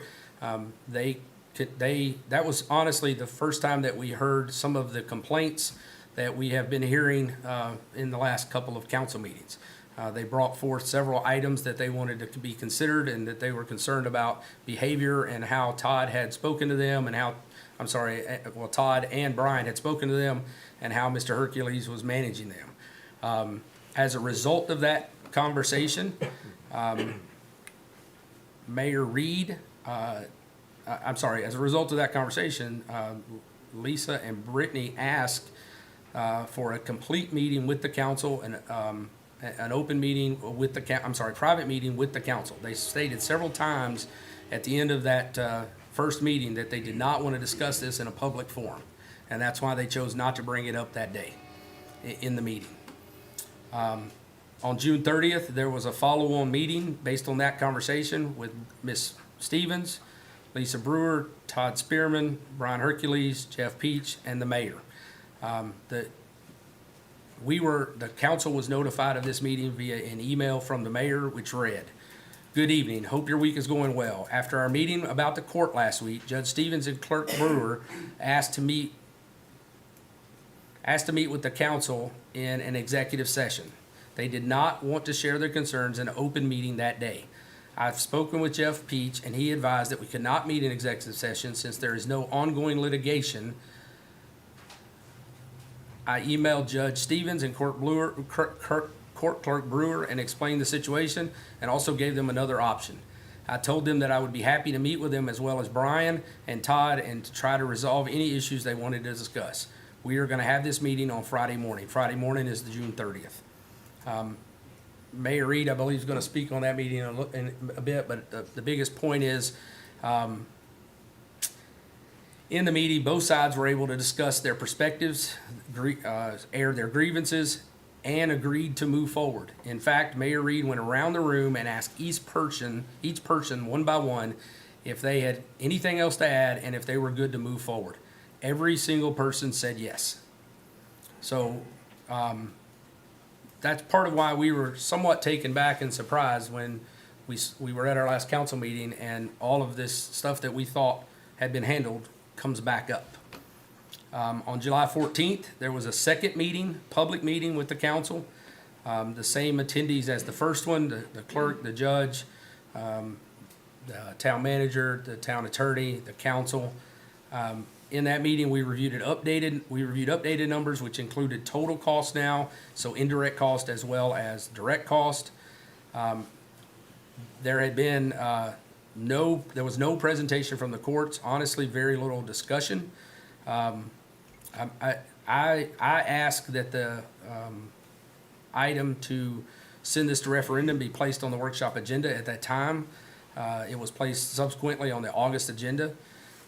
Chief Irvin during that meeting provided cases and examples which have resulted in very large liabilities due to police transport and accidents and situations that had occurred. During this discussion, again, Ms. Stevens made the statement, "I'm not sure why we're worried about liability. We have insurance. We shouldn't be worried about being sued." On July 15th, that final presentation of the numbers was distributed to everyone, including the clerk and the judge. On the 16th, we had an email from Ms. Brewer offering possible suggestions for issues that the chief raised during the second meeting. On July 21st, Brian Hercules, Lisa Brewer, the chief, Brandy Dover, and Jeff Dwyer met to discuss those issues. I don't know how that discussion went, except later on the 4th. I received an email from Clerk Brewer that said, "I just wanted to follow up after last Friday's meeting and thank Brian, Jeff, and Chief Irving for being willing to meet with me and Brandy to discuss some of the suggestions from my email. I'm excited about the feasibility of implementing some of those ideas." That's again July 24th. August 31st, we discussed at the workshop the proposed referendum. September 12th was the first vote, 6-1. September 28th, we discussed again at the workshop. October 10th was the second vote, and many of the allegations that we've discussed tonight were raised for the first time. Again, on October 26th, we discussed again at the workshop. So that brings us to tonight. The reason that I've shared this is there is two sides to every story. It is not retaliation. We have been looking at this for a period of time. Is the ticky-tack, unprofessional, immature actions of the clerks and the judge that's going on part of the justification? Possibly. But that's not the reason that we did it. It's specifically about a duplicated service and a tax that we're already paying for. The vote tonight is to just let the citizens let us know what they want to do. The vote tonight doesn't shut anything down. It doesn't close anything. It just simply is asking, what do the citizens want us to do? And I think the citizens should be asking the question, why is there so many people vehemently against them having a voice? That's honestly the part that I still have not understood from the beginning. Okay. We are done with citizens' comments, and at this point, after an hour and a half, I will call our meeting to order. And Chaplain Tim York, are you still here? Okay. Chaplain York is going to do our prayer. Chaplain York is from the Smyrna Police Department, and our pledge will be done by Town Attorney Jeff Peach. If you'll all stand with us, please. Let us pray. Our Father, we're grateful tonight for who you are. You're sovereign and you're in control. We're thankful that as this season of time comes, that we are to express thanksgiving. May we enter with praise and in your courts with thanksgiving. We're reminded the apostle taught us to, in everything, give thanks. And so we pray tonight, Lord, for our town. We pray for those who serve this city as employees. We pray that you would protect them, bless them, and Father, we pray you'll bless their families.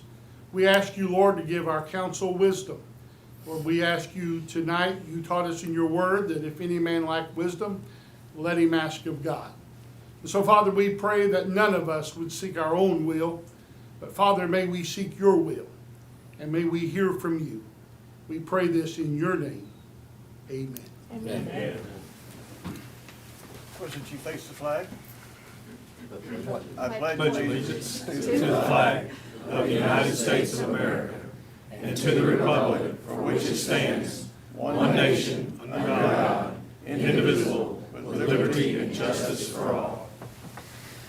Thank you, Chaplain York. And Jeff, Ms. Amber, if you'll do roll call. Yes, ma'am. Councilwoman Peebles? Here. Councilman Cole? Yes, ma'am. Councilman Morrell? Present. Councilman Short? Here. Councilman Sullivan? Here. Vice Mayor Atkins? Here. Mayor Reed? Here. We'll move into item 3, which is approval or corrections of the minutes of the October 10th, 2023 regular meeting and the October 26th, 2023 work session meeting of the Town Council. Jeff, are these in order? No rush to form unless you have any changes. Okay. Council, any additions or corrections? Seeing none, do I have a motion to approve the minutes?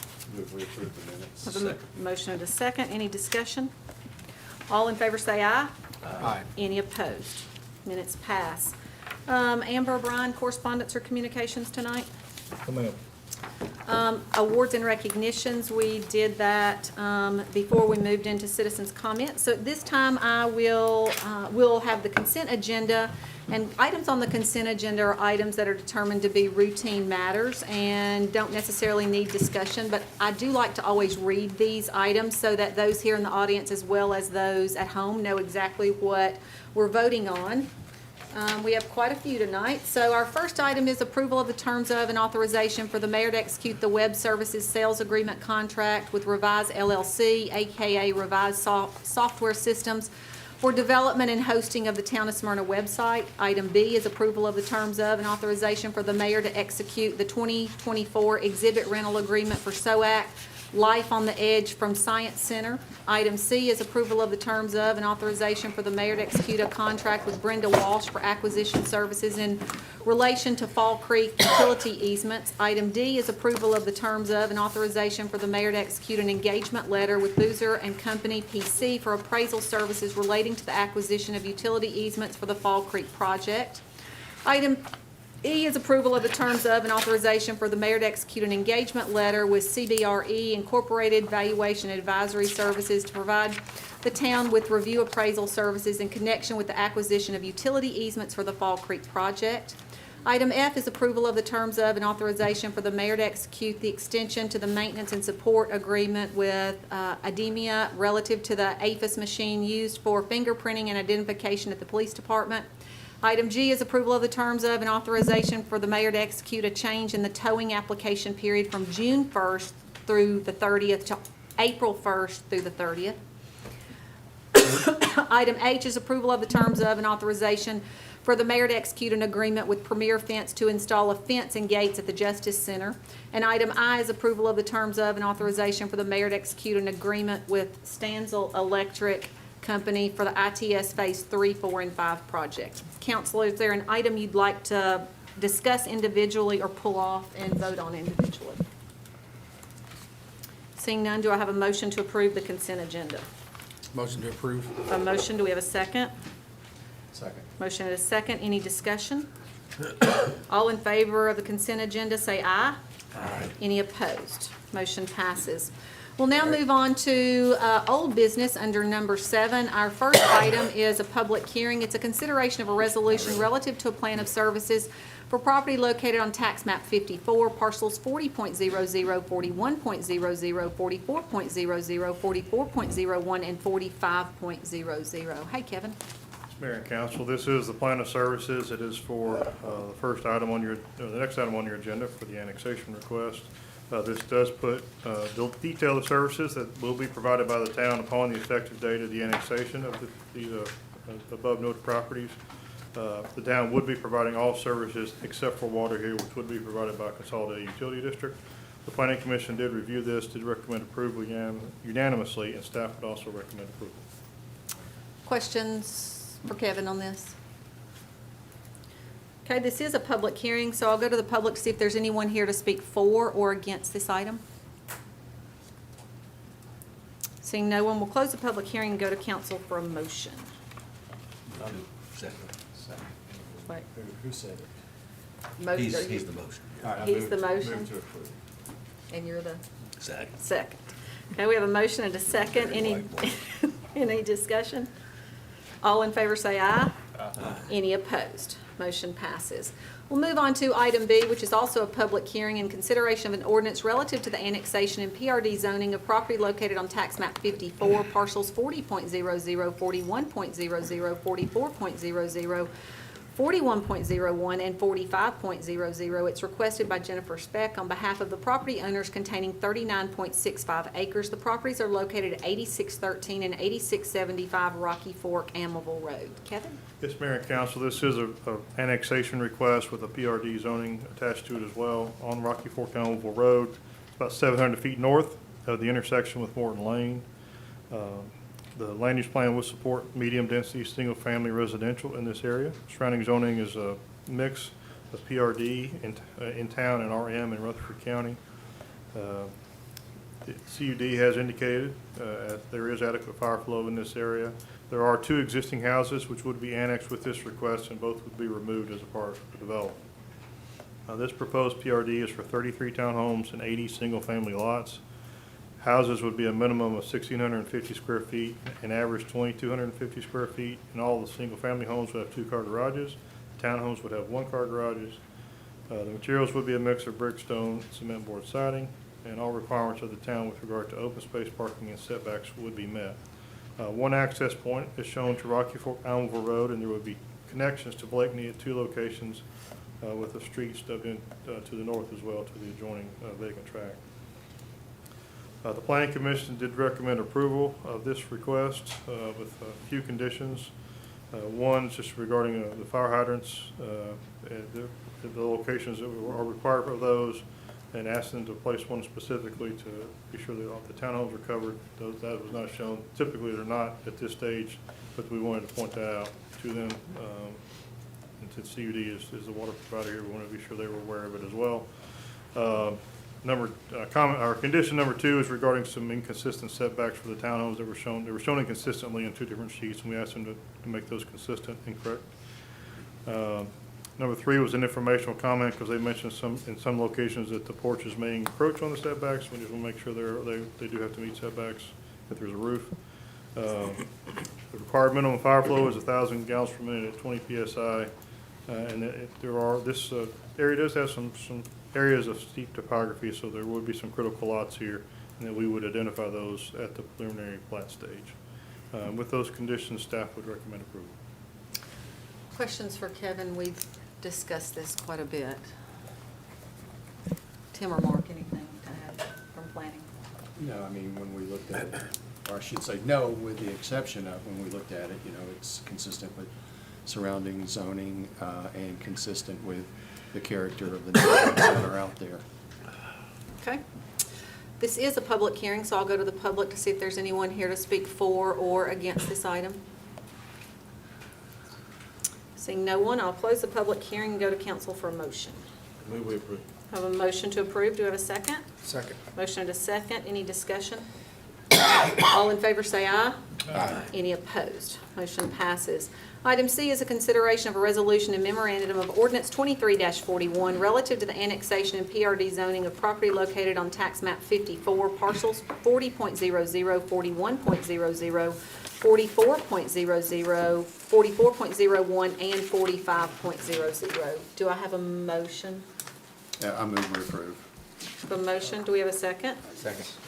Motion and a second. Any discussion? All in favor say aye.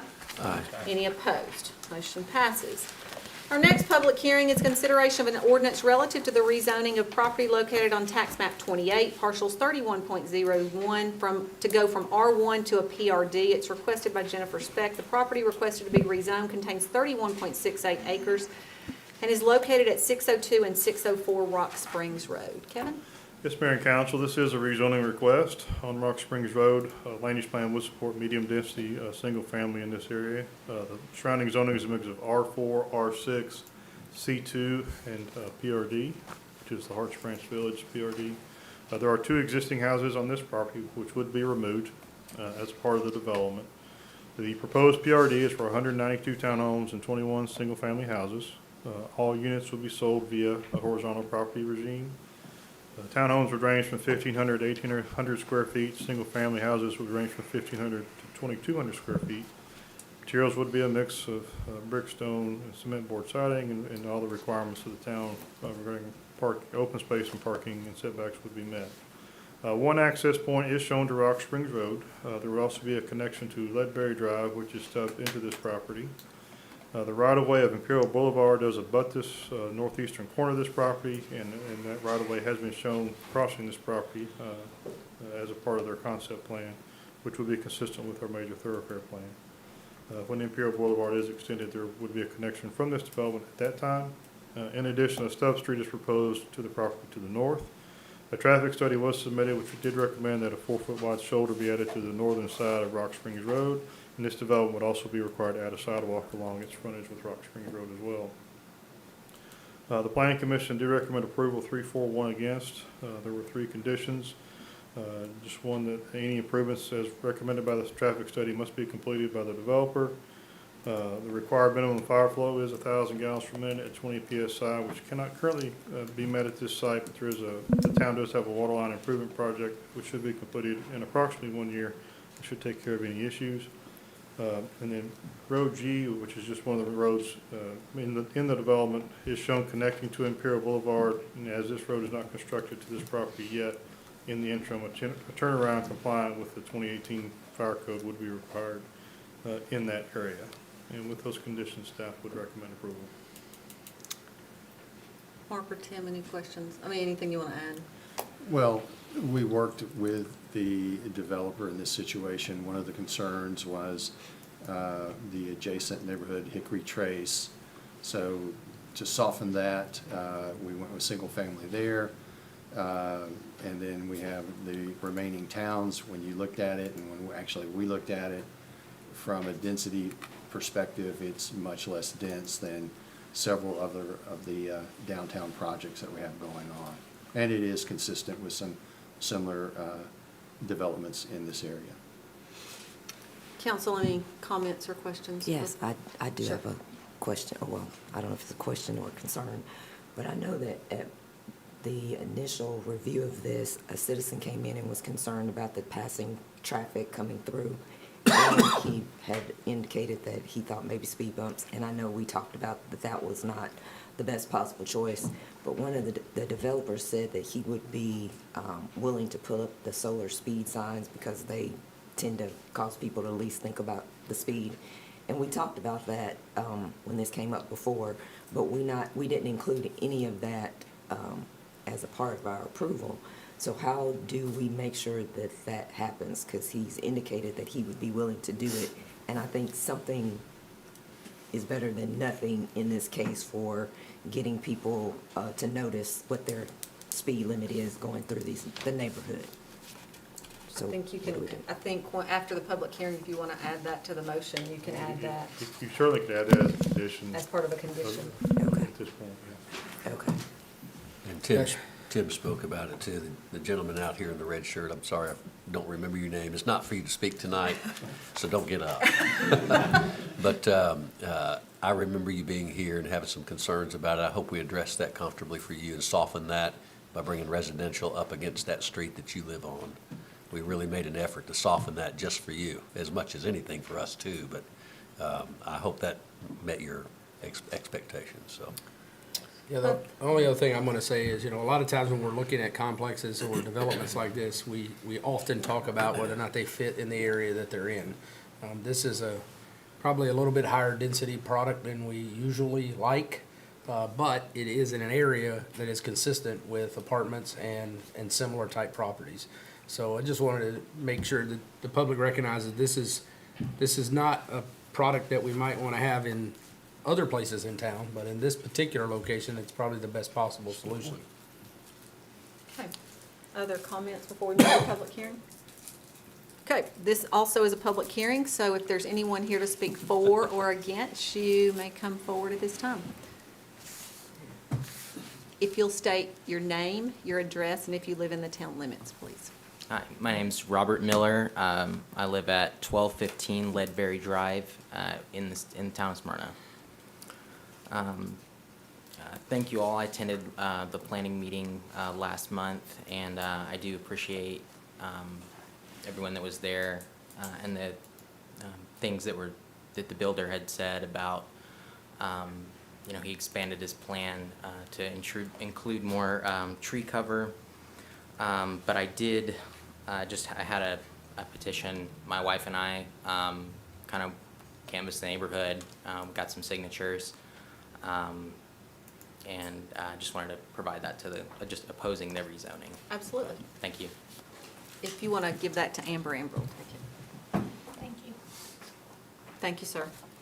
Anyone else here to speak for or against this item? Seeing no one, we'll close the public hearing and go to council for a motion. So moved. What? Oh, well, she I needs, want to add that, if you want to add it, since you so moved. she needs a second to get to our discussion. But is your motion including the Speed the indicator. speed indicators? You just have to amend my motion, but I'll step back and do it any way y'all want to do it. No, go ahead. I withdraw my motion. Okay. So with the addition of the speed indicator, solar speed Okay, indicators. so we have a motion that includes the speed indicators. Do I have a second for that? Second. Okay, second. Now discussion. How many and where? Just determined by the planning commission, maybe? What is the road, Kevin, that was Well, Ledbury Drive is the one that it connects, I think, and it connects eventually to Mason Tucker. Yeah, no, we were talking about as they were leaving this development to have it there.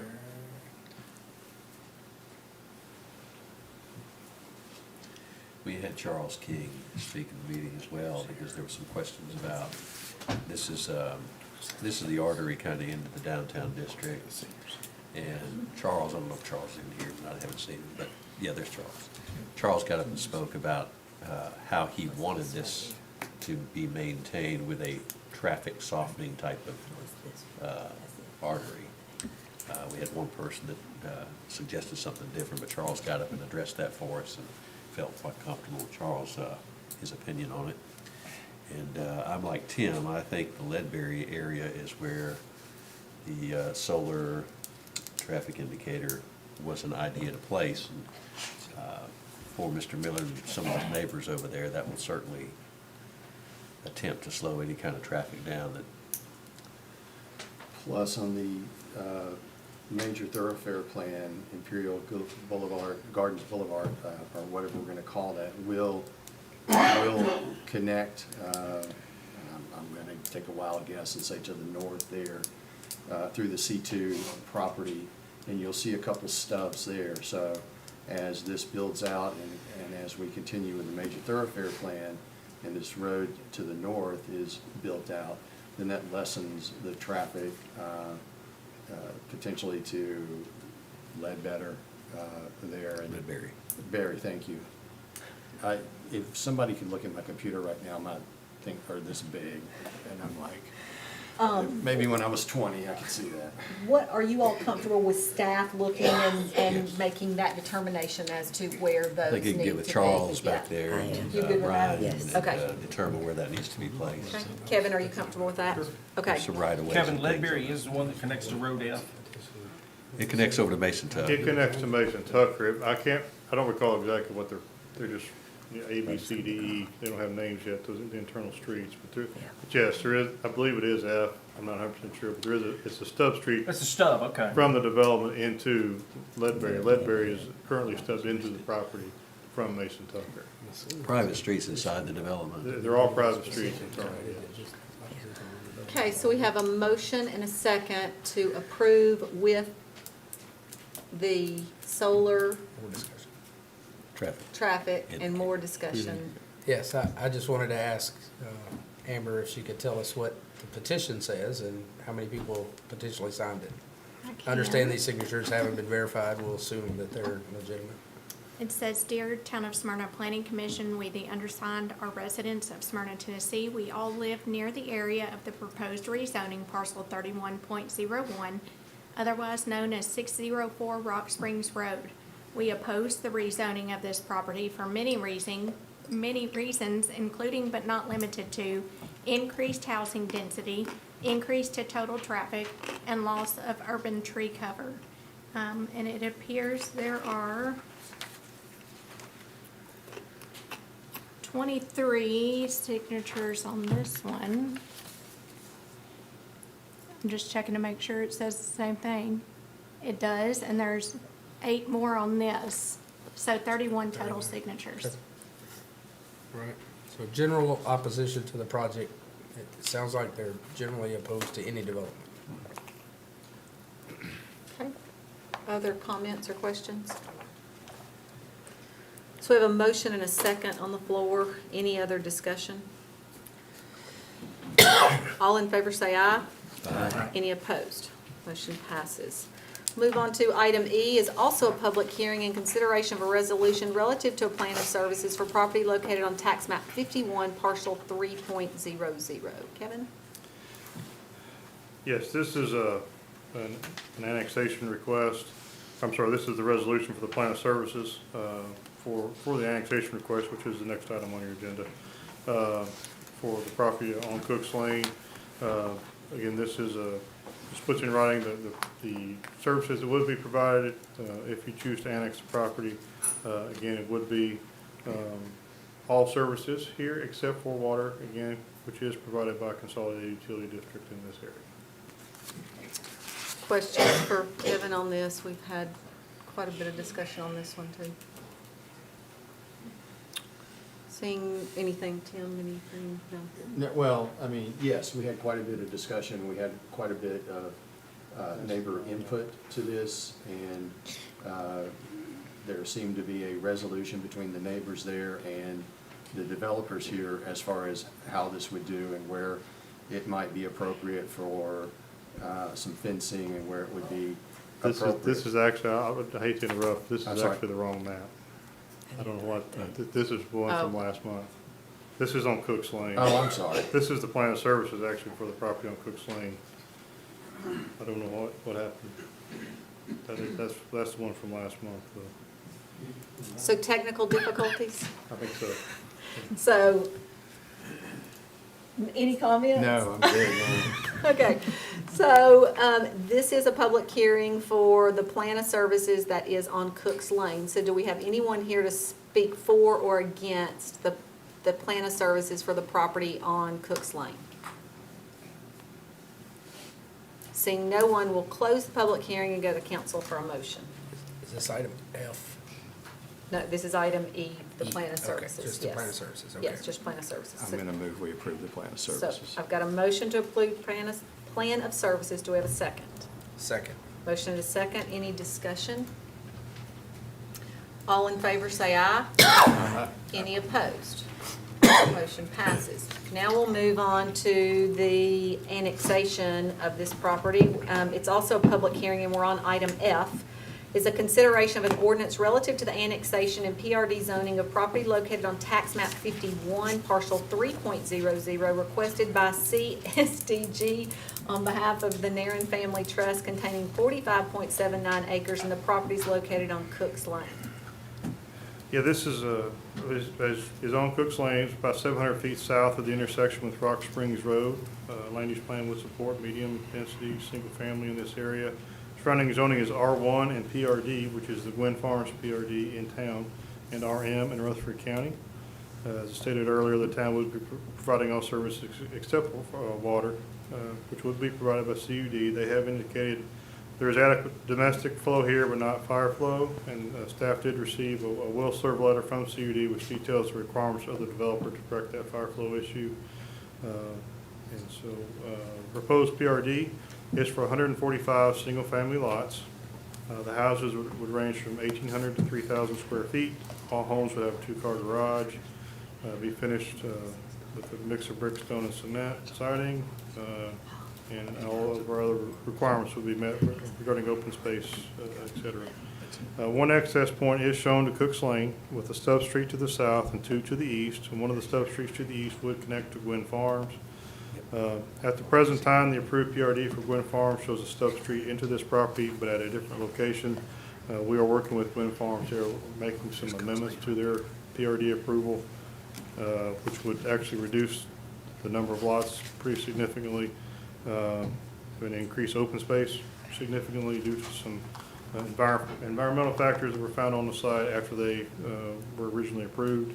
And with those changes, the roads would align, and so there would be a connection there. And so, as shown on this plan.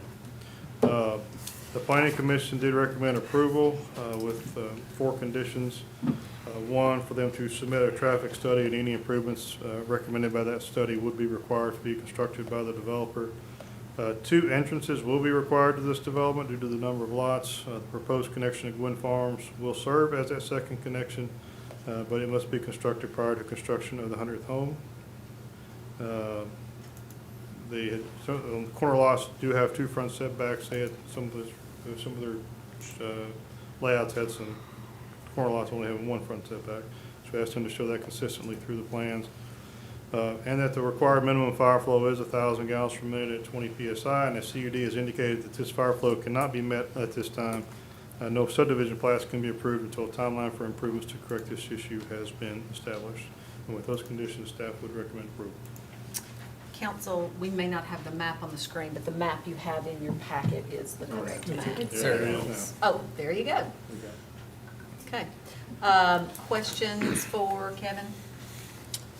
Kevin, the map that actually shows the streets, shows a road coming from Gwynn Farms that's kind of stubbed into this property, but it's ending.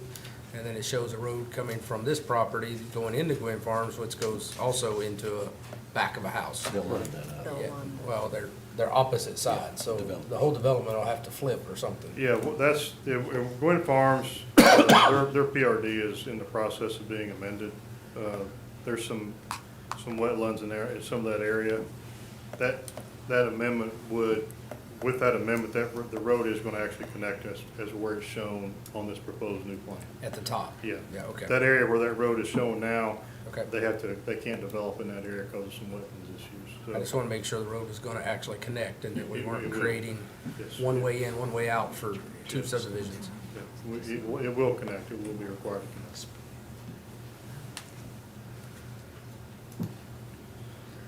Other questions or comments for Kevin? Okay, seeing none, this is also a public hearing, so we'll go to go to the public to see if there's anyone here to speak for or against this item. Seeing no one, we'll close the public hearing, go to council for a motion. Move to approve the staff comments. I have a motion to approve with staff comments. Do we have a second? Second. Motion and a second. Any discussion? All in favor say aye. Aye. Any opposed? Motion passes. Item G is consideration of a resolution and memorandum of ordinance 23-44 relative to the annexation and PRD zoning of property located on tax map 51 parcel 3. Do I have a motion? So moved. A motion, Second. do we have a motion and a second? Any discussion?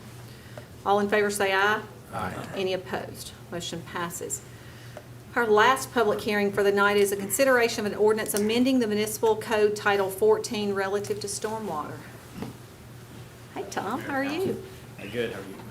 Got your Christmas tie on already? Yeah, well, my wife called it a Christmas tie, but it's just like right now it's my plaid tie, but next month it's Okay, gonna be next my month it'll be Christmas Christmas. tie. Okay, Yeah. got it. It's his tartan tie. Oh, okay. Yeah, exactly. It's the family colors, I think. Okay. Red beard, we understand each other. Exactly.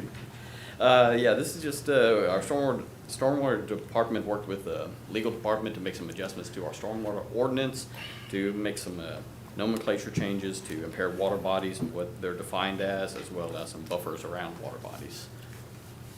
That's required by TDEC. Council, any questions about water bodies? Tom would love to expand probably on that, but I have no questions. Okay, then it is a public hearing, and if there's anyone here who'd like to speak for or against this amending of this ordinance, you can come forward at this time. Okay, we'll close the public hearing since no one wants to speak on water bodies, and we will go to council for a motion. Move to approve the staff comments. Motion to approve, do we have a second? So moved. Second. It's not hard. Second. Any discussion? Who is that second? It was a weak Jerry. Okay. Thank you. We have a motion and a second. Any discussion? All in favor say aye. Aye. Any opposed? Our last item under old business is a consideration of an ordinance relative to a proposed amendment to Article 9 of the town charter and the town court. And this is the item some of you were here to speak about tonight. And Brian, I know at our last meeting that you brought up the look that the police department was doing into moving the courts back to Rutherford County and what that would look like. So at this point, I will turn it over to you. Yes, ma'am, thank you, and we did mention that we were going through that exercise. I say we in that the police department, I asked them, talk with Chief Irvin and his staff, and one of the things we have to do first is figure out what the previous police chief had put in his report and how that relates to the day-to-day operations, and then look at today's operations. I will tell you that while I have seen it and just reviewed it, this is the work of the police department, so I'm not really going to try to take you through that. I know what a warrant is, and I hope I never get one. But that's about my limits to the police work, so I want to leave it in the hands of the professionals. So at this point, I asked Captain James Scott to come to the podium. I think he has put together a presentation for us. Before he starts, can I clarify one thing? I think it was Sergio Gutierrez who mentioned that there was this report from Chief Arnold from some period back, and he had done a public records request asking for that report. We searched and could not find it. I did reach out to Sergio and ask if he could provide it, didn't get a response back. But in the meantime, we went on an investigative search for the data, and we ultimately did find it. However, it did not come from Chief Arnold. It came from Rex Gaither, and that was part of the reason that we were not able to find it previously, was we were looking for a report from the police chief, not a report from the finance department. And so just wanted to clarify that the information that he's referencing, we did ultimately find it. I think you have it. If you still need it, we can certainly provide it to you. Yeah. And so is that the assessment you're talking about? I'm sorry? Is that the assessment that you're That's talking correct. about that was located? Yeah. Okay, I'm just trying to get on the same page with you. Yeah. It was the police assessment that showed 13 officers or something would be needed to send it back. And I think that was a combination of work done with Chief Arnold working with Rex Yeah. Gaither to put it in a Yeah, format. he definitely had input, but Yes. the email to us came from Rex Gaither, which is partly why we couldn't find it. And I think actually it was done prior to the work that we did with our audit. Yes. Before, it was actually done the year before. Yeah, it was in 18. In 18, early 18, so. So, James, all of us up here know you, but people on TV and those here in the audience might not. So if you could introduce yourself and tell us the role in which you play at the police department, please. My name's James Scott. I'm the administrative captain at the police department, recently promoted. Thank you. Congratulations. Council. Are you wanting people to clap? No, but I want you to Okay. know that. Congratulations. But I want you to know that in the times that I've been before you in the past, I've never been this nervous. So Oh. I've got new glasses, and somebody decided to put number 10 font in this presentation, so just bear with me. Mayor, can I make one other comment? James, don't mean to interrupt you, but this was completed about 4 o'clock this afternoon, 3:30, 4 o'clock this afternoon, so it will be available after the presentation. Great. Okay. So I was asked to update the Master All Court Analysis 2017 report with some 2023 data. That report looks at this process, which is our arrest process to court. And so it uses the Smyrna Police Department's records management system and other data to quantify the police department's booking process and accounts for variables relating to the transitioning of to the Rutherford County court system. The specific sheet that I was asked to look at was the police department indirect cost and update that best I could with the most accurate numbers that we had available to us for 2023 fiscal year. In order to do that, I had to look at the data and metrics that they used in this particular report.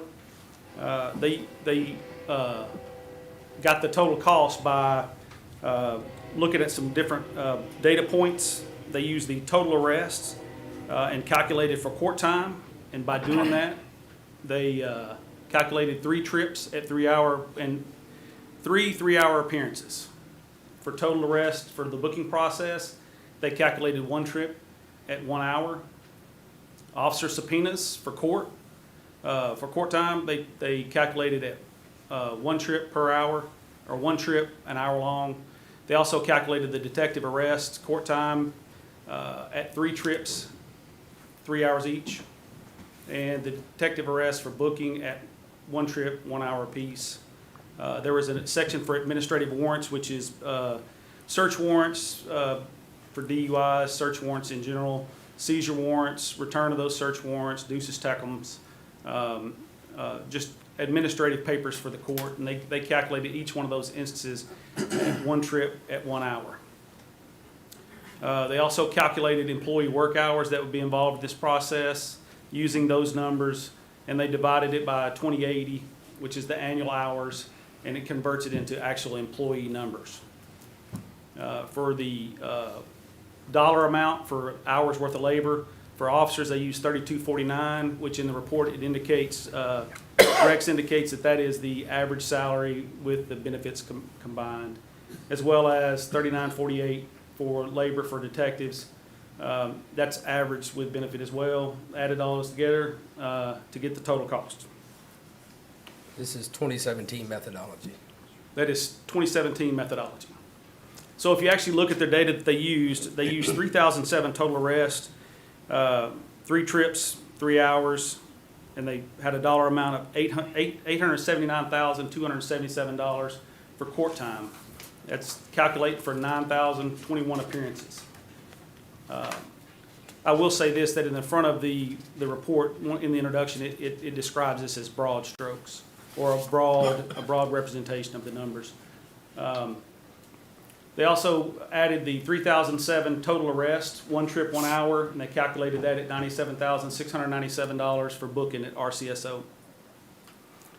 Another data point they put in was 366 officer subpoenas. An officer gets subpoenaed to court anytime there's a hearing. It's 1 trip, 1 hour, $11,891 for court time. They separated it out because the detectives earn a different rate. And they calculated the detective arrest, 3 trips, 3 hours, $121,519 for court time. And there was 342 of those. Those same arrests, they calculated the booking time, one trip at 1 hour, $13,502 for booking at RCSO. There were 152 administrative warrant procedures, and that figured out to $6,002. The administrative warrant procedures is not always a part of an arrest process at the police department. As a detective, we used to get deuces tecums all the time.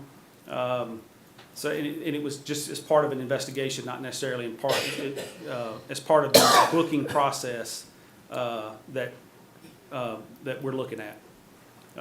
They calculated out that the hours for additional employee work hours would be 27,003.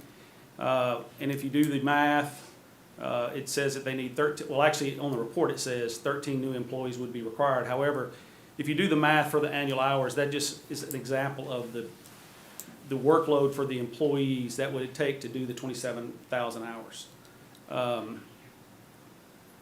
Total cost they come up with was $1.1 million for this particular cost. This data that they used was designed to cover all possible variables. That's why it's broad strokes. It's worst case scenario. It calculates that every arrest would require 3 trips at 3 hours for court appearances on the officer. If you actually did the math and figured that out, 9,021 appearances. If you had a court that operated 52 weeks a year, 5 days a week, that'd be 34 appearances a day. In actuality, the report shows that there was only 366 instances where officers were subpoenaed to court. That is the most accurate count that I had available to me. I'm sure that there may be a more accurate way to get that number, but it was not available to me at the time that I put this together. The 342 detective cases that they're duplicated. They calculated out separately for the detectives for both arrest and booking, but we only have 1 arrest report at the police department. It's the same arrest report everybody does. In fact, detectives don't normally book people. It's usually patrol. And so the idea that you would have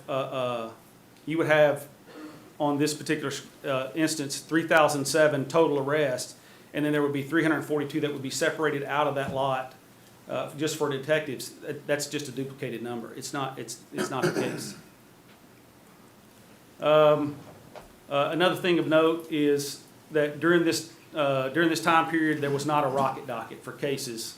Although we did have 545 plus or minus misdemeanor citations during this time, we didn't have a rocket docket back then. A rocket docket, for those that don't know, is a name that has been affectionately given to the misdemeanor citation docket because used to, when we would issue a misdemeanor citation, that person would come back sometime later, 14 days later, and just show up at the police department at any time and say, I need to be booked. An officer would be called off the road, they'd have to come book them and give them a court date. We worked with the courts, were able to establish the rocket docket. Now, when somebody gets a misdemeanor citation, they show up to court on their court day. They actually get processed immediately there, and then go before the judge right then and there. So there's not necessarily a custodial booking for that person except for on their court day. So to get a very accurate number, or the most accurate number I can get, what we had to look at was an on-scene custodial arrest. That means the Smyrna Police Department responds to a scene and makes an investigation, determines there's probable cause, finds somebody to arrest them, transports them to the Justice Center where they're booked. In order to get that, you have to take out of the total arrest number, this is data for 2023, this is for the fiscal year when we're talking about arrests here. For the fiscal year of 2023, there were 2,814 total arrest reports filed by the Smyrna Police Department. If you take out the 846 reports that would have been misdemeanor citations that went before the rocket docket, and take out the 23 reports that were indictment arrests that detectives fill out, you'll find that there's 1,945 custodial arrests that require booking. Just so you know, this formatted correctly in Google Sheets. This is in Excel. So, not that I'm biased. But you got new glasses. Right? So the little 10 font down there that you can't see, it's behind where my 1,945 custodial arrests that require booking. We calculate 1,945 bookings as one trip to booking, and we're calculating in 2 hours. That's an hour for travel time. Actually, Google Maps says that travel time to and from the jail to Smyrna, the police department, no traffic's 32 minutes. But there's no real way, that's variable. There's no real way to say, because if you arrest somebody out Cook's Lane, you get on the interstate and you go up to and when you get back to the city limits, it may not be 32 minutes. It may be less mileage. It might be 25 miles. It might be 15. It just depends on where you're at in the city when you make the arrest. But we calculated that out at one trip, 2 hours per trip, $40. We came to $40 because currently the average salary for the police department is $31.99 an hour. If you add 20% to that, it comes up close to $40 an hour. So I use $40 as a round number just to be safe. It's a generous estimate. You calculate that out, that's $155,600 for each, or for the custodial arrests that require booking. I was able to get the court liaison spreadsheet. She keeps a very, Officer Pegram keeps a very detailed spreadsheet about when officers are supposed to be in court and what's pending, what's coming. I was able to calculate and tabulate or make an average basically of all the complete months for the year of for this year, 2023. Comes out to about 35. If you multiply that out times 12, it's going to come up to 420. 420 officer requests are what we're on course to have this year. Could be more, could be a little less. But we calculate those one trip. We give them 3 hours in court, $40. That's $50,400. The administrative warrant procedures, I have no idea how many we had in 2023. I didn't have access to that data, but I just used the number from 2017, the 2017 report, and I doubled it. So we got 300. We added 300. Again, that's not always part of the arrest process. We calculate 300 times one trip, 1 hour at $40, it's $12,000. That's a very generous number because it doesn't take an hour to give a search warrant return. You basically walk in and put it on somebody's desk. So when you add all those together, it's $218,000. That's that's $218,000 that is already budgeted. It's already in our budget. These are data. This is with the exception of the 420 and the 300. This is actually. I mean, that's actual data of what we did. And in the other report, how much was it? Well, how much was the amount? $1.1 million. So a difference between 1.1 and 218. Yes, ma'am. Okay. Yes, ma'am. So using actual numbers. Yes, ma'am. Okay. And the actual numbers that were used in the 2017 report, like the 3,007 total arrests, those were actual arrest numbers. I actually went back and looked at it. That's the actual total arrest numbers for. But the metric that they used was a very broad metric, even by the report in the front of it. It says that it's a very broad, general brushstroke, I think is what it said. If you put that into a sheet, again, this is Google Sheets. If you put that into Google Sheets, it adds out to the officers required. If we use the If we use the 2080 annual hours, 2.62 represents the workload hours that are converted to employees. That's not a need for additional officers. All those positions are already funded in our budget. If we utilize this process and utilize the Rutherford County court system, it would remove this whole portion of our booking process will be removed from the rest procedures at the police department. Which is one of the things that the chief talked with us significantly about in our meetings, that he was concerned about the liability of our officers during the booking process. Yes, ma'am. So, by doing so and utilizing the Rutherford County court system, we would have an on-scene arrest that we would go straight to the Rutherford County Jail. We would fill out an arrest face sheet, and then we would go through the warrant process. The Rutherford County system currently uses a web-based electronic complaint affidavit system to have warrants ready for when the officers arrive. It's similar to the one that we have. Theirs is web-based. I think we use a document that's in our G Suite. We currently have officers that use this system for juvenile petitions, and when I was a detective, I actually had a login for it for where we could do it, and I just never used it. So when you say you log into it, that means you log into it when you get there? No, or ma'am. You can log into It's it a from web, your... as I understand it, it's a from where- web-based system that officers can use, just like we have a system that we can use from our cars. That's what I meant. Yes, You can do ma'am. it in your Yes, ma'am. car immediately. Okay. Yes, ma'am. So some of the benefits that we think that we'll see is that there's absolutely a liability reduction in the security for our increased officer security because of just the reduction of touch points that we're going to have with defendants. The efficiency that we currently have in the court system would remain. They would still be present. The county system utilizes 24/7 magistrates. They also have the electronic affidavit process that we have. We currently utilize after-hours remote magistrates, which is, right there in booking. We have the thing on the wall where the officers can talk to the magistrates, as well as our officers carry cell phones, and I think they communicate via FaceTime on those different things.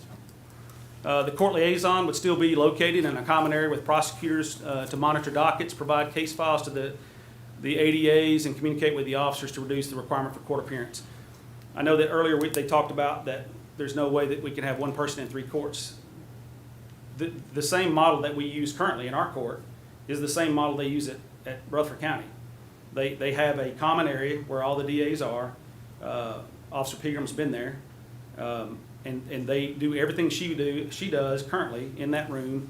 And so she would be able to do the same things there and monitor the dockets, provide the files. In fact, talking to some of the DAs, we are the only agency in Rutherford County that actually has somebody there that monitors dockets and actually communicates with the DAs and provides files to the DAs.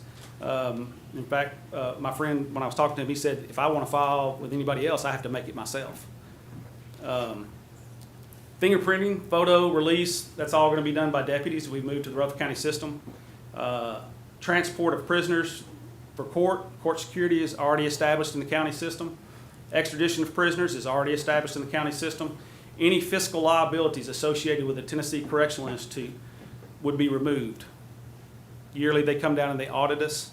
I think one year they were going to ask us to put in a medical facility and a law library and have staff there, medical staff there. Warrant officers can be reallocated to perform other patrol functions to meet the requirements of securing our town. The warrant workload in the communications division would be reduced, greatly reduced, because all warrants are maintained by the Rutherford County Sheriff's Department in the county system.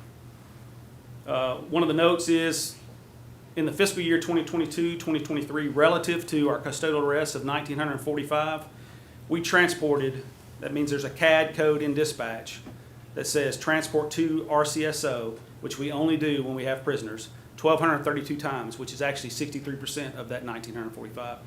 In 2021, 2022, we did that 1,501 times. It was 70% of the times that we had custodial arrests, 2,139 during that year. Some of the hurdles that we see that we can anticipate having is just the procedural change of changing to a different system, adapting to their booking procedures. We have a great department, a bunch of youngsters that are computer savvy. So obviously it's going to be a change. Anytime there's some change, there's some growing pains, but I think that this is something that we shouldn't have any problem with. And also establishing a technical infrastructure, obviously with the court liaison at the Rutherford County Courthouse, depending on connectivity, the county's network, how good the cell service is there, those kind of things. We have to make sure that we implement all the securities we can for network stuff. So there are no plans to eliminate any of the law enforcement services currently provided by the Smyrna Police Department to the town of Smyrna. The change is how and where those services are going to be provided.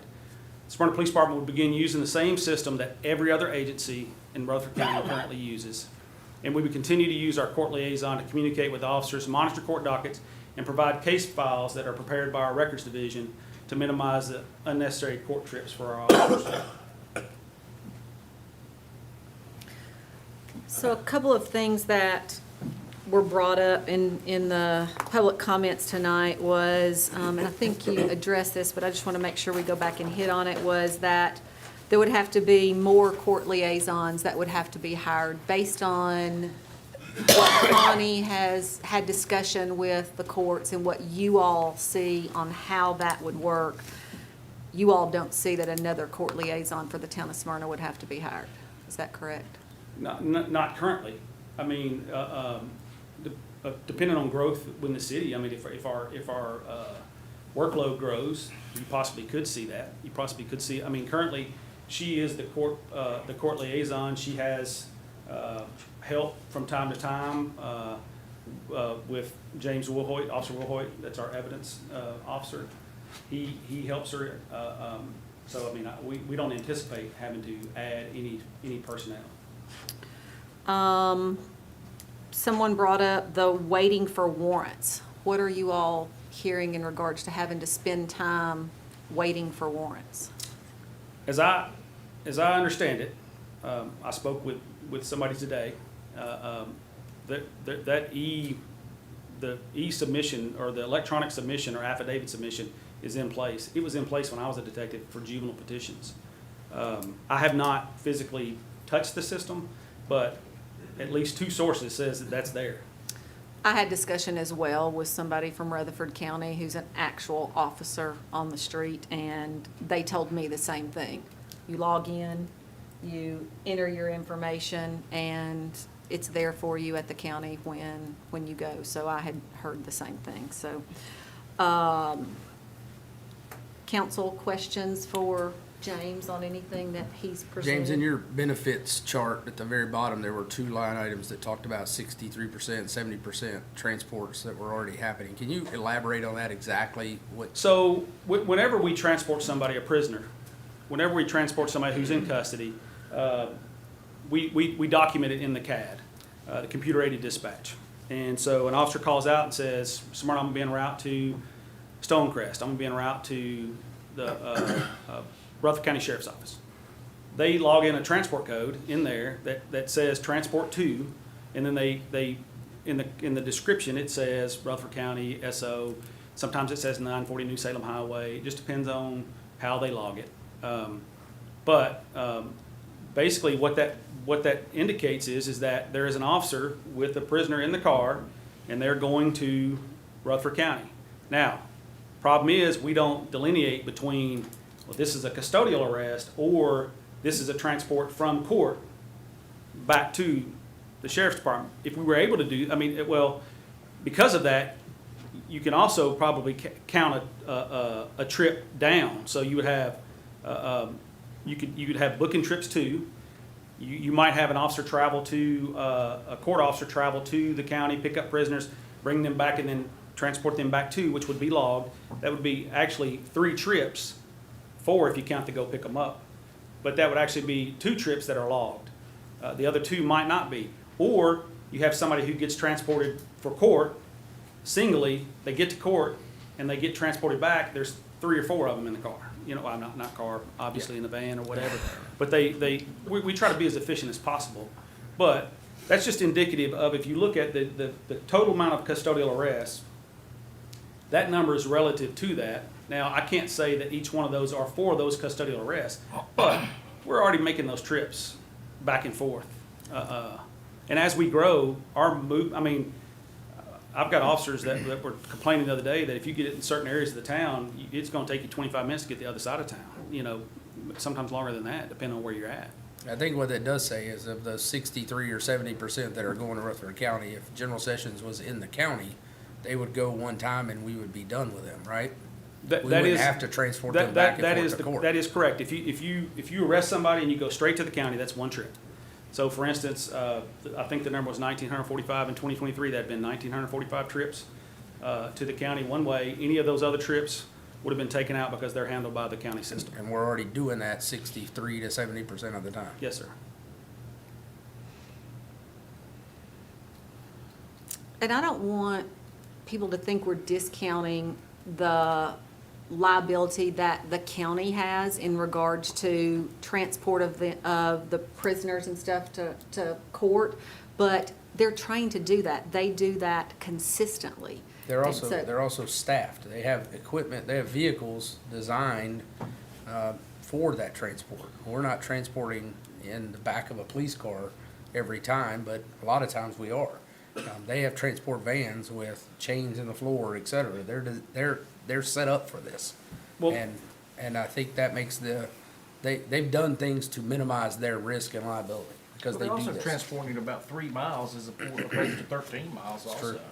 So, I mean, there's great possibilities for accidents and so on and so forth between here and there. Well, I would also add to that is that we're not necessarily, we don't have a liability that we're picking up and we're moving to the county. We are removing a liability that we currently have that's extra and duplicated. The county already has that liability because they're already making those day trips back and forth. They're already doing those trips to court whenever they take them. I don't know that they make a bunch of trips back and forth. I think they plan out their day, much like our court liaison does. They figure out, hey, who's got to be in court, and they schedule them to go. So we're not necessarily picking up liability from us and putting it on the county. Their process is already there. It's already in place. It's used by every agency in the county. And it's statutorily their responsibility. Jeff, is that the correct way to say that? Well, they have Rutherford County General Sessions that covers the entire county. That's more of a true statement.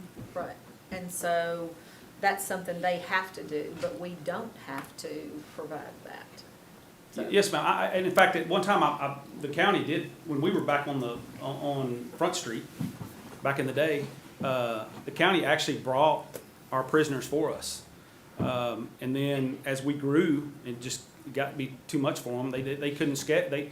It was too much for them to schedule. Hey, we have Tuesday night courts. You know, we want our people to go home, and so we had to accommodate that and take that on ourselves.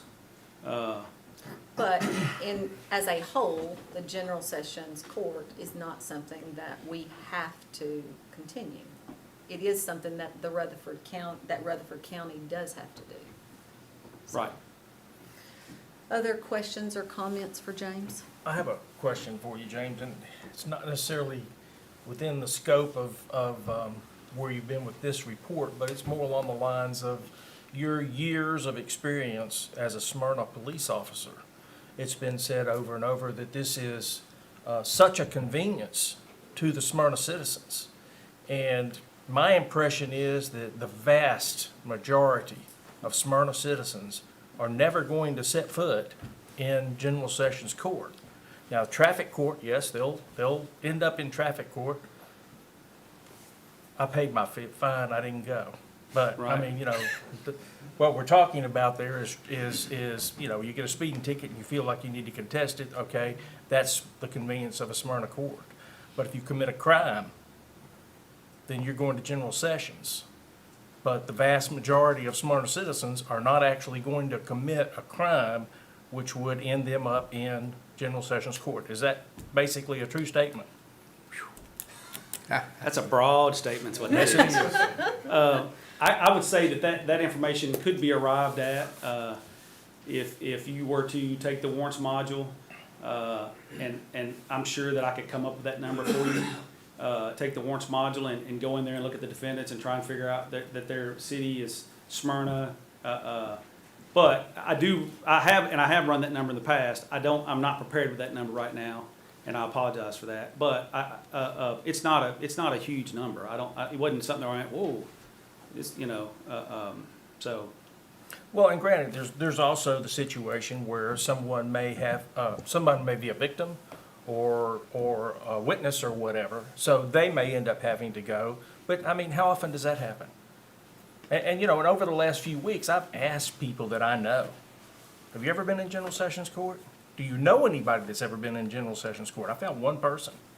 We have lots of officers that I'm shocked to find out that because of the flow that we have and the cases that get settled have never testified in a preliminary hearing. Much less a Yeah, Smyrna and citizen. so there are a lot of times where cases do get settled, probably without, officers or victims in court. I don't know what that number is, or how it would take me a minute to quantify that, to give you a definite, this is for the year 2023, But there are often times that we have officers that will make an arrest. They'll go through the custodial process, and then because of the information that's provided to the DAs, the information that's provided to the defense attorneys, they come to a resolution before the officer has to go to court. My question was more along the lines of who commits the crimes. And, sorry about that. Well, I'm sorry that I don't have the exact answer for you. Well, it's not that I was looking for a number. It's more of just an eye-opening thought. Right. That the majority of the Smyrna citizens will never set foot in municipal, in General I would say Sessions Court. that is probably true, yes. Of course, now that I've locked myself into that, somebody's probably gonna come up with that. If you just took the number of arrests and divided it by the number of citizens, it's a very small percentage. Yeah. If every single arrest was a Smyrna citizen or had a Smyrna victim. Right. Other questions or comments for James? Thanks for providing the information and giving us some data Thanks for having to me. look at. I thought I was gonna be a lot more nervous. No, you did good. No, you did good. Thank you. And You your- did well. And your glasses look nice. Thank you. Thank you, Captain. Good job. Council, other comments or questions? My only comments are, I'm glad to see these numbers. There's nothing in here that isn't stuff that I think we've already heard. Chief Irvin basically said many of these things to us at various times, but now we seem to have some empirical data to back up what he's saying, and I appreciate that. Mayor, Yeah. I wanted to speak just to make a few comments. Somebody called me last week, and they said, you didn't say a whole lot, or you didn't say anything at the last meeting. He said, I kind of wanted to see where you're coming from on this issue. And the person was wanting us to move it on to have it voted on. And I told him, I said, the last meeting that we had, which was the last council meeting, and I am glad that Steve had it put off, made me think a lot. And as you know, on the first vote, I voted to move it on. And after that, that meeting made me think a whole lot. And I got a lot of phone calls, I got a lot of text, I got Facebook messages, got stopped on the streets, and some of the comments were nice, some of them were not nice. Some of my texts were, you're going to lose friends, a lot of different things like that. But it made me think, and it made me look at it objectively, hopefully, and spent a lot of sleepless nights over it, trying to think, what's the right thing to do for me. I'm not saying what I do is any better than what anybody else does. It's just what is right for me. And it came down to, and actually I made my decision 3 days after the last council meeting, but I didn't let anybody know where I was at with it. But I made my decision then on that Friday, and I actually came to peace with that decision. But it was it came down to two issues for me. And sometimes, you know, when you get looking at different things and you kind of bite down on that, you might miss some other stuff. So whatever I say, I'm sure you guys, anybody in here could probably put holes in it and go, I don't think he's right in that type of thing. But it was two things that basically helped me come to at least where I'm at on this issue. And it's a tough issue. I mean, I see good points on everybody's side. And the two things that came down to, first of all, when we talked about the numbers, and I trusted the numbers, and I still trust the numbers. Sometimes I question how we interpret them. I had someone, and we talked about the police officers, and they do a fantastic job, and we're so fortunate to have every one of them. We talked about the police officers, and I talked to somebody, and I said, what are you seeing on this? What are you hearing? What's your interpretation of what you're seeing as far as the cost of this? And they said, well, what I'm seeing is that we're going to save, one said $990-something thousand, and somebody said, I've heard $1 million. And so at least their interpretation from the ones that I talked to had that in mind, that that's what we were going to save. And I asked a question, some of you remember, I asked a question, if we're looking at savings, and does that mean, and I'm not saying we get rid of police officers, I'm not saying that at all, but I said, if we are looking at savings, are we looking at, if it's 5 police officers in the court, does that mean that if we're at a 50 budgeted police officer force, that we're going to 45? And the answer was no, we're not. We're going to reallocate them to another area, and which is fine and good, but it's not a savings. At least in my opinion, it's not a savings to, if I'm a citizen, I'm thinking of savings is, okay, it's not going to cost this amount of money. So I didn't see a savings there. So in my head, again, you can say, Jerry, you're completely wrong. I'm thinking, okay, if it's $1 million, now we're down to $600,000, and if we're going to continue to pay, which we are, that's another couple of $100,000. So I'm in my mind, I'm thinking, okay, we're at $400,000 now, and it's not cheap, but in my mind it was, okay, instead of $1 million, we're looking at $400,000. But really and truly, that's not what has made me come to the conclusion that I came to. What I tried to do, again, I'm not questioning on anybody else, it's just me personal, my values, that type of thing. And what it came down to me was I tried to put myself in the shoes of the judge and the clerk.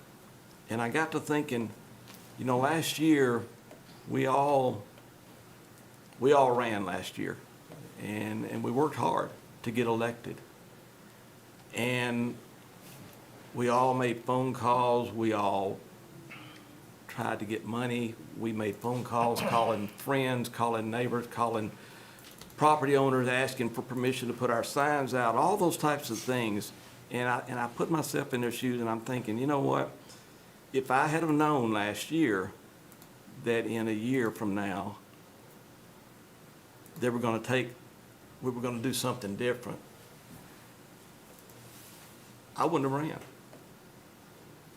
And so that's where I kind of made my decision. And obviously, and you guys probably can figure what the decision is, but it is a change from what I voted for the first time. And I'm not saying that it's a bad idea to look at moving this if it's a duplicated service to Murfreesboro. I'm not saying that's a bad idea, I just don't like the timing of it. I felt like they were elected, and I feel like they ought to be able to finish their term out. So that's where I stand. Great. Council, any other comments? Madam Mayor, for the purposes of economy and efficiency, I make a motion to approve this ordinance for the proposed charter amendment to Article 9 of the town charter. So we have a motion to move this forward to referendum. Do I have a second? I'll second. I do have something that I want to say, and Jerry, let me say this. I appreciate you saying what you said. I would agree that it has been tough because almost every person that got up there and spoke, we all have relationships with, and that does make it difficult. But there were some things said in public comment that I want to make sure that those of you that got up to speak and those that are listening on TV, this was not a whim. This was not fly by the seat of our pants, a decision that was made. This is something that's been looked at for years. One of the things I think as a council member that is the most important thing that we can do is to be good stewards of the tax dollars that we oversee. We ask our town manager to bring us tax savings when they can. We also ask department heads to come to administration when they have concerns. And when Chief Irvin was hired in the end of 2022, after his overview of the police department, he came to administration. He came with concerns for the safety of his officers. You have that added to what the numbers are for the courts, and you look at the duplicated process. That's what got us to the meeting on June 22nd when we all met. Every one of us met. At that point, we reviewed the numbers. We talked about Chief's concerns. But Jerry, you asked the question at that meeting. You said, what does the court cost us? What is the cost of the court? That's what that number was. It wasn't what the savings were. It was what is the cost. The people that have taken that $900, almost $1 million and said it's savings are people that have come up and addressed this, have addressed us. When we looked at the numbers, and we had someone ask us the question, and Brian responded exactly what the savings were going to be.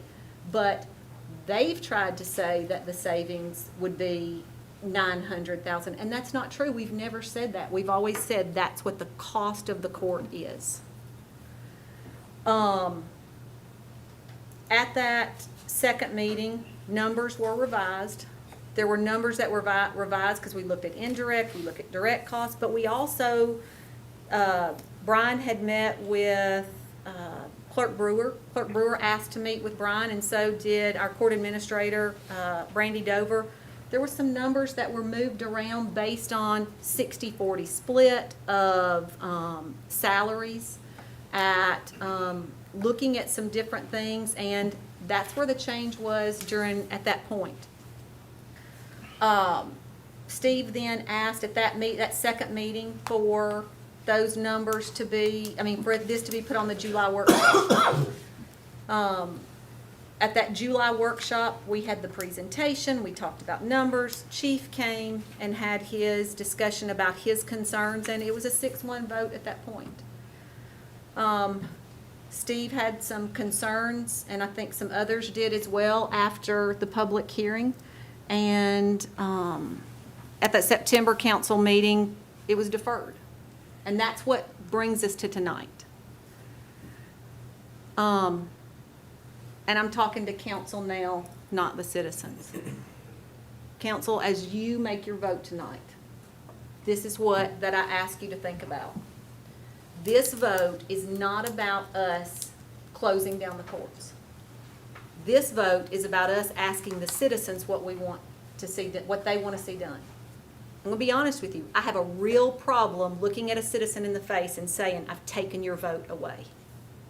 That's a problem for me. To say, I'm gonna speak for every one of you when you have a choice and you have an opportunity to make that vote yourself. That's not my right. Every time that we vote up here, almost every time, we have to make a vote based on what we think 55,000 citizens want us to do. We have to make that choice. This time, we don't have to do that.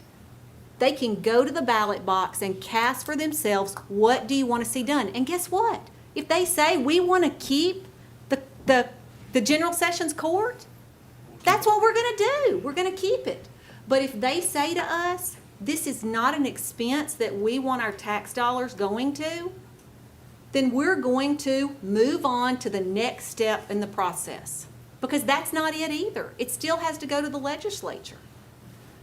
So I just want you to remember, your vote tonight is not about closing the court.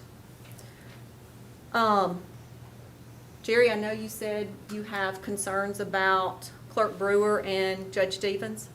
Clerk Brewer will keep her position she was elected to in the Smyrna Town, as a Smyrna Town clerk, as well as her entire pay until the end of her term in 2026. Judge Stevens will keep her position she was elected to as Smyrna Town Judge, as well as her current pay until the end of her term in 2030. Can I stop right there? After Jerry made his comments about what they were elected to, I pulled up, and you can see it on my screen if you want. I have the Rutherford County election results on my screen for 2022, because I was just curious about that. What were they elected for? There were only 4 General Sessions judges elected, and they were all in Murfreesboro. Judge Stevens ran for the position of Town of Smyrna Town Court Judge. It was not General Sessions Judge or Municipal Judge or any other judge. Lisa Brewer ran as Town of Smyrna Town Court Clerk, and that's what she was elected to. That is still the function that they would continue to provide until their terms end. However, in addition to that, though, they would function in that capacity, but the responsibilities for which they were elected to carry out, some of those responsibilities would now be gone. So you're suggesting that we couldn't change their responsibilities from the day they were elected till their term is over? No, we can't change it because they were elected to do that, and Okay, that's why we're doing this up But here Judge now. Stevens actually mentioned that a legal department out of Rutherford County had called her to add additional functionality to her court. That would also be changing her responsibilities. So we can't have it one way and not the other. It's okay to add responsibilities, but we can't take some away? But we can't take away the general session. We can if we, up here now that we're voting on this, but we couldn't just add or take away from it just because we want to. Absolutely. There's a process, and that's what we're trying to follow. Right, but you're saying that,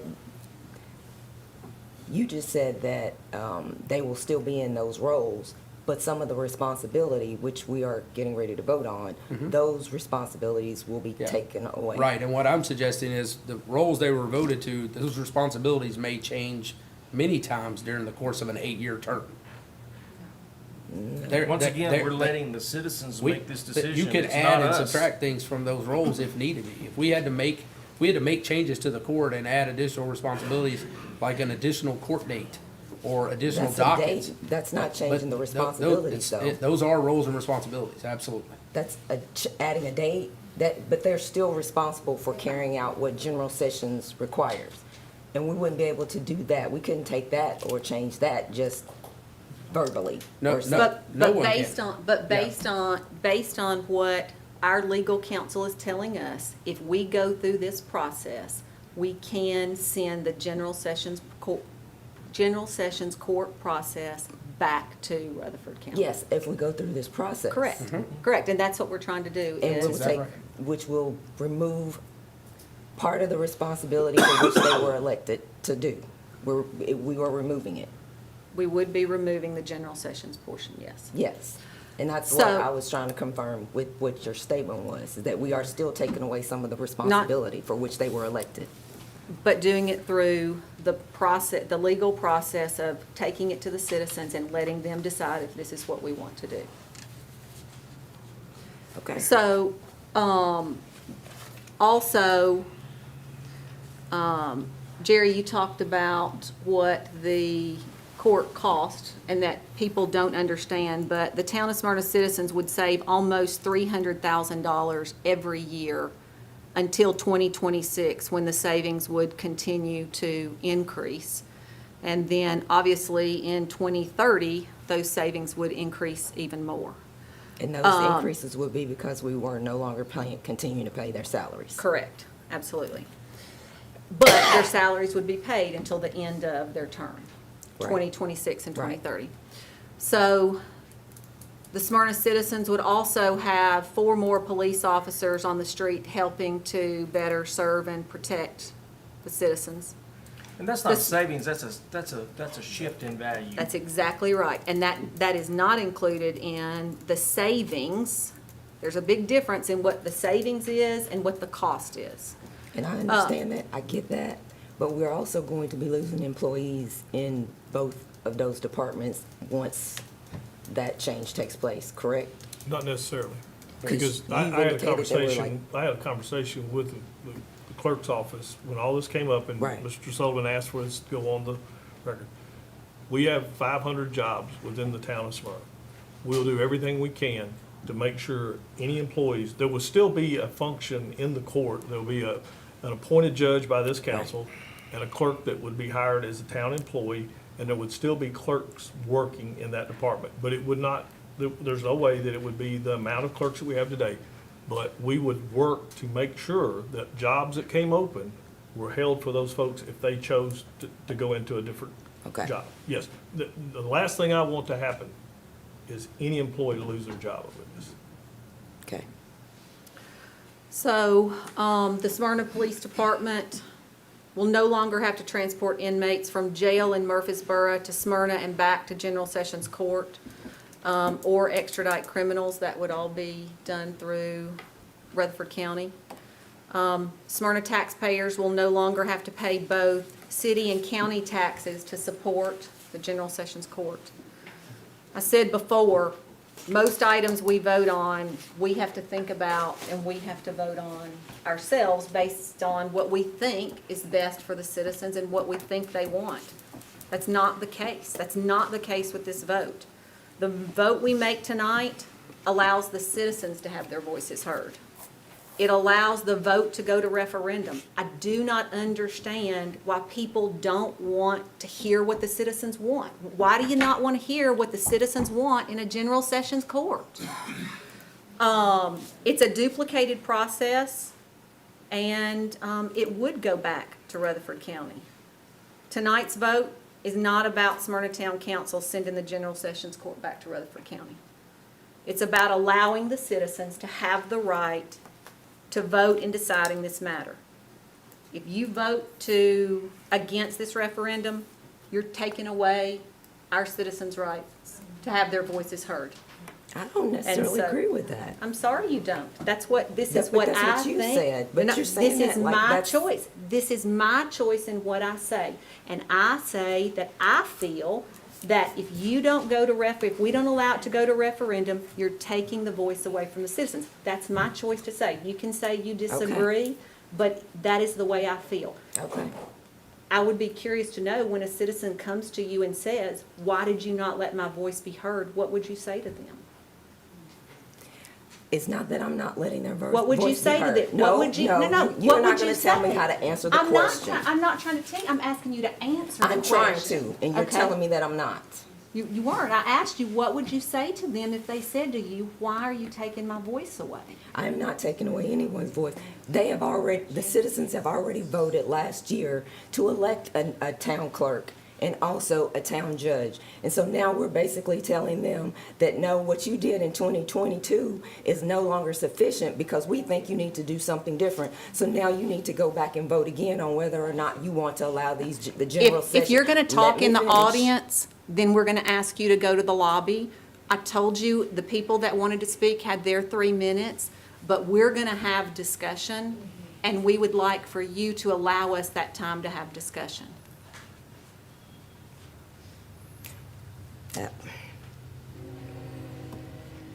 And I totally hear what you're saying, that you feel like that they voted for that.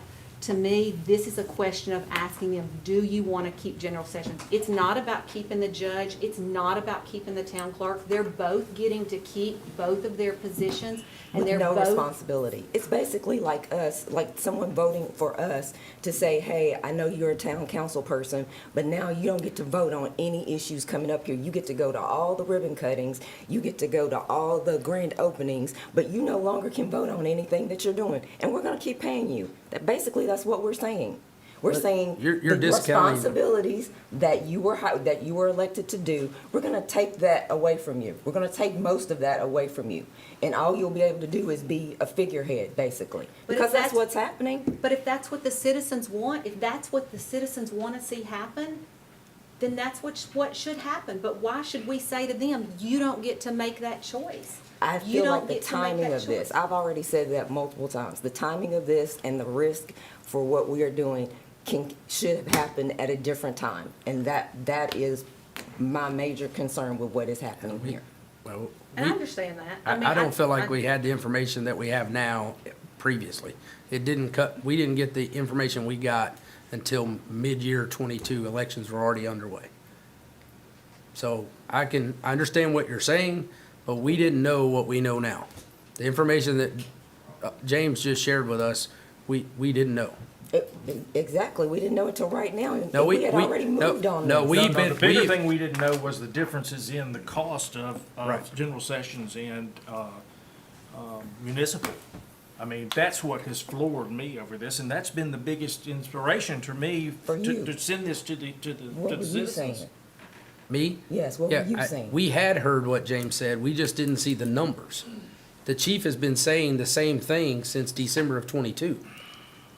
He said that to all of us, or he said that when? He said that in both public meetings that But we had. that wasn't in December. No, but he's still been saying it since December. But He that's brought what it I'm saying forward to in you. December. I didn't know anything about that. I was not aware until we actually had the special meeting. Okay, so- as to the liability concerns that he had. Which was in April and May. Correct. So how could we have done this before then? But that's what I'm saying. And we didn't. We didn't make a decision to do anything until those meetings. So how could we have done it before then, if you didn't know it either?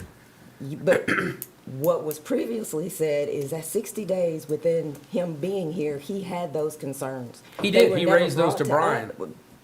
Were they then given to us, or maybe they were given to you? I didn't know them. But that's why we had the meeting to go over all of those items, everything, the entire presentation. I don't know when else, I mean, unless we piecemealed and said, okay, he's got this concern, and then we had another meeting that said, here are numbers, and here's this. It was so we could have everything all at one time to have a discussion about it. Okay, and you mentioned that at the last workshop, that was one of the concerns. But even in the email, which I did read, there was no mention of any concerns of liability at that time. And I know you said that you were having him bring personnel to the meeting to be able to discuss it. But if that was such a priority, why was that also not mentioned? Because I wasn't aware that that was one of the things that would come up. But in lots of meetings, we don't go through and look at every little item that's going to be No, that's not a little discussed. item, though, that's big. That's why it was discussed at the entire meeting. I mean, I guess I don't see an issue in regards to that not being presented in the email when we were talking about looking at an entire overview of the courts. For Okay. me, that's, when you say an overview of the courts, that is part of the overview of the courts. Okay. Well, I've consistently voiced my concerns with this, and that hasn't changed, so. I understand, and I just want, I'm asking you all as council to think about that. This is not even saying how you feel about the courts. This is not saying you think it should be kept, you think it should go back to Rutherford County. All this vote is doing is saying, I want to hear what the citizens want us to look at doing. Okay, and so when we do this vote, I want to ask for a roll call vote. So how do we do that? Do I just need to say that, I Jeff? can, Or no, I'll who? call for a roll call vote. Okay. Anybody else? Okay, we have a motion and a second on the floor.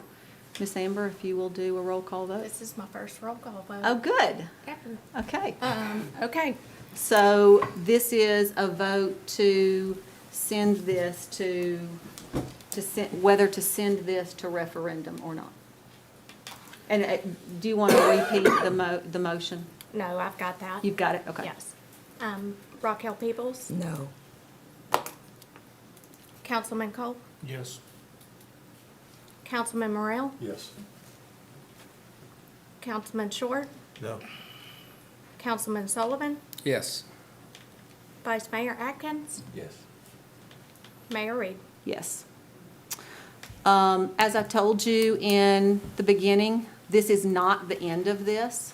This just now means it goes to referendum, and the citizens will be able to make a decision as to what they want to see in regards to the general sessions. I appreciate each one of you coming out. Council, I appreciate your perspective and how you each feel about this as well.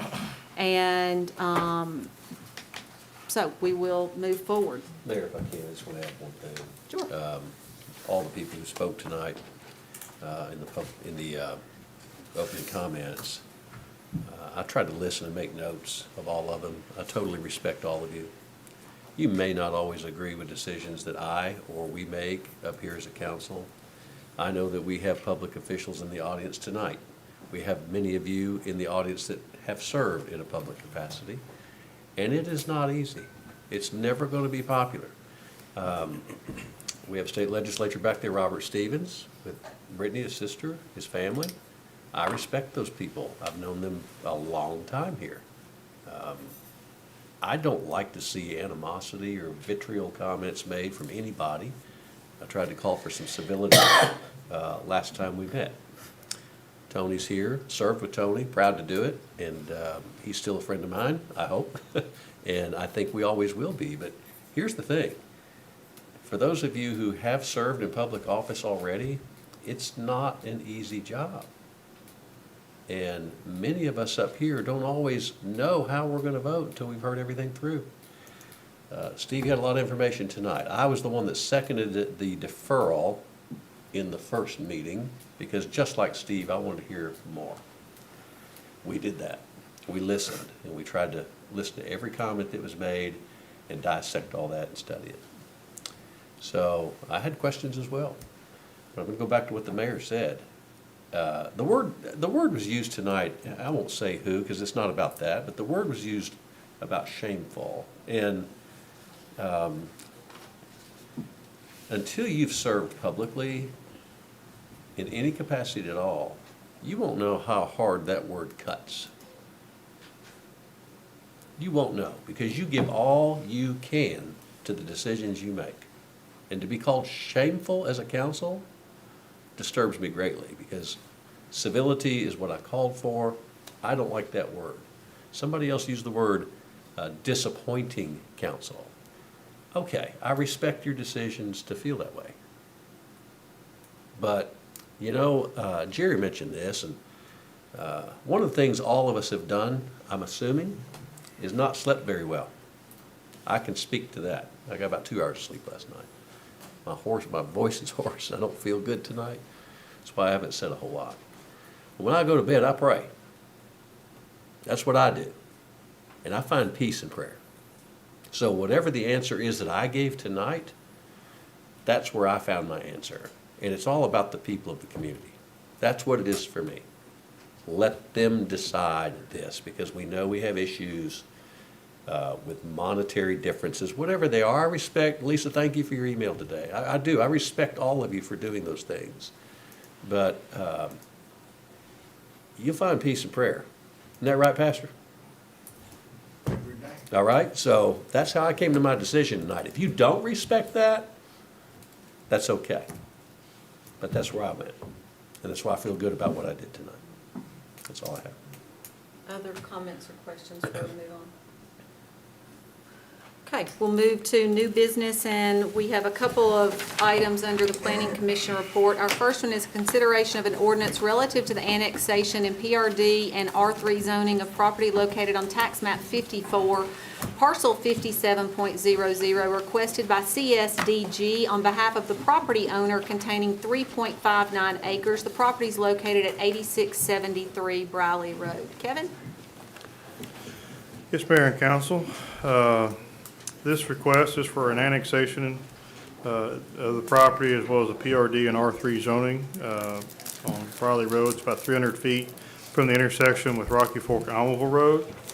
The land use plan would support medium-density, single-family residential development in this area. Surrounding zoning is PRD, which is the Briley Downs and Porfirio Alfaro ownership PRDs in town, and RM in Rutherford County. The town would be providing all services to this area upon annexation except for water, which would be provided by CUD. They have indicated there is adequate fire flow in this area. There is an existing house on the property which would be removed as a part of the development. This proposed PRD is for 6 single-family lots. The houses would range from 2,400 to 2,800 square feet in size with 2-car garages. All requirements of the town with regard to open space, parking, and setbacks would be met. One access point is shown to Briley Road. There is a .32 acre portion of this property which has been requested to be zoned R3 commensurate with annexation. It is anticipated that this area would be sold to be incorporated into the adjoining development, which is Briley Downs. If this occurs, the Briley Downs PRD would have to be amended at that time. If this does not occur, the R3 zoned area would have to be addressed or incorporated into this development. And either way, that would have to be addressed at the time of submittal of the preliminary plat for this project. The Planning Commission did recommend approval of this request with a few conditions. We'd ask them to clarify or show all the building elevations to be finished with brick, stone, and/or concrete siding on all sides. The wording on within the development do not reflect what is required for PRDs. We asked them to add a note to the plans showing HOA ownership for the common open space administered by a third party. Extend the sewer main to the end of the cul-de-sac, remove the public utility and drainage easement label on the setbacks on the typical lot layouts. Corner lots do have true front setbacks, and ask them to show both front setbacks at a minimum of 20 with a minimum of 35 feet to the garage. And add a note to the plans that the HVAC units must be located to the rear of the houses. With those conditions, staff would recommend approval. Tim or Mark, anything you want to add? I'm not involved on this one, even though I'm not involved, it connects to something I was, so I Okay. just don't want to be a party. Got it. Well, you can't argue about a lot of homes here, can you? 6 on this, so, I mean, it meets all the requirements, and I don't see any reason not to support this. Council, any questions for Kevin or Mark or I'm sorry, Kevin or Tim? I'm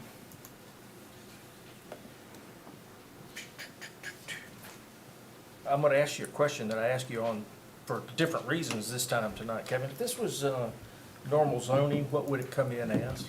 If this lot size is here, R4. What's that? R4. R4? Yeah. Okay. And that the smaller parcel will come in later, is that correct? Yes. Most likely going to be incorporated into the adjoining development. There'll have to be a PRD amendment, which would have to come to Planning Commission and this council for approval. So this, you said it's going to be absorbed into the adjacent. That is the plan. That is their plan, yes. If it is not, they'll have to somehow incorporate it into this one. That is their intention is to sell that. The adjoining development already had a preliminary plat approval. They already had construction documents in place. So they were moving forward with development, and they didn't want to, kind of muddy the waters with additional zoning. At the same time, they were trying to get construction documents approved. So I think that's going to be coming back at a later date. So is there green space somewhere in this? There is. The map on the screen. Is it where the detention pond is? There's a detention pond area. There is also a walking trail through that area, as well as it's kind of connected back to the street as well. There's not a lot there. It's just a small development. There's not a lot to it. But there is that improved area there with that walking trail. Right, so it does meet the It meets our The green, requirements. yeah. okay. Green space. Other comments or questions? Then do we have a motion? Move to approve. From motion, do we have a second? Second. You good? Take roll, Candace. Okay. Motion and a second. Any discussion? All in favor say aye. Any opposed? Motion passes. We'll move on to item 2 under the Planning Commission report, which is consideration of an ordinance relative to the rezoning of property located on tax map 27H, Group G, part of parcel 28.00 to go from C2 to PCD. It's requested by Andrea Patty. The property requested to be rezoned contains approximately 1 acre and is located behind 63 North Lowry Street. Kevin? Yeah, this is a request to rezone this property. It's behind, east and behind of 63 North Lowry Street. It's adjacent to the unimproved right-of-way of Adams Street. Land use plan for this area is a depot district character area, which would support new development and redevelopment, which is a mix of uses and services that are more urban in lot sizes and setbacks, such as retail, restaurant, office, and attached residential uses. Surrounding zoning is all C2. This entire area is also within our central depot district of the Lowry Street overlay. This proposed PCD is to expand the automobile rental business located at 63 North Lowry Street onto the adjoining parcel. The development of this parcel would add parking and a car wash for use by the business only, not open to the general public. This parcel does border the unimproved right-of-way of Adams Street and is accessed from the private drive, which extends northward from 2nd Street. There is not adequate fire flow at this location at this time, but the developer did propose to extend a water line from the existing water main at the intersection of North Lowry and Jackson Street to address that issue. The Planning Commission did recommend denial of this request unanimously. Staff would also recommend denial. Mark or Tim, anything you want to add? Just go ahead, Tim. I was gonna try to say your voice there. Thank you. Like Barry White. Yeah, thanks. This isn't consistent with what we're looking for in the depot district, plus, I'm not sure if you guys remember, but we looked at several concept plans that looked at expansion to retail and whatnot behind the buildings on North Lowry. And with this, it's just not a consistent use, and it's not consistent with our long-range plan. It's Enterprise, and they had attempted to go out over onto Rock Springs Road. We had an approval for that 4, 5, 6 months ago. But that whole development over there is part of what we call the Home Depot subdivision. So Home Depot would not give them approval to build that product behind them. And they got left without that site. So they came back and wanted to do something in the back of the building there. Okay, we've heard from Planning Commission members and Kevin. Any other questions? Seeing none, do I have a motion? I'm going to move that we deny this request. I have a motion to deny. Do we have a second? Second. Motion and a second. Any discussion? All in favor say aye. Aye. Any opposed? Motion is denied. Item 3 is consideration of an ordinance relative to the rezoning of property located on tax map 28L Group B, parcel 9.00 to go from C1 to R4.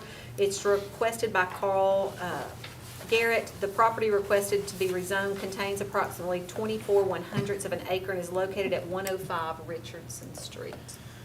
Mr. Mayor and Council, this is a request at 105 Richardson Street. It's about 250 feet from the intersection with Front Street. The land use planning for this area is also the depot district character area, so very similar to what we saw on the previous request as far as our land use plan.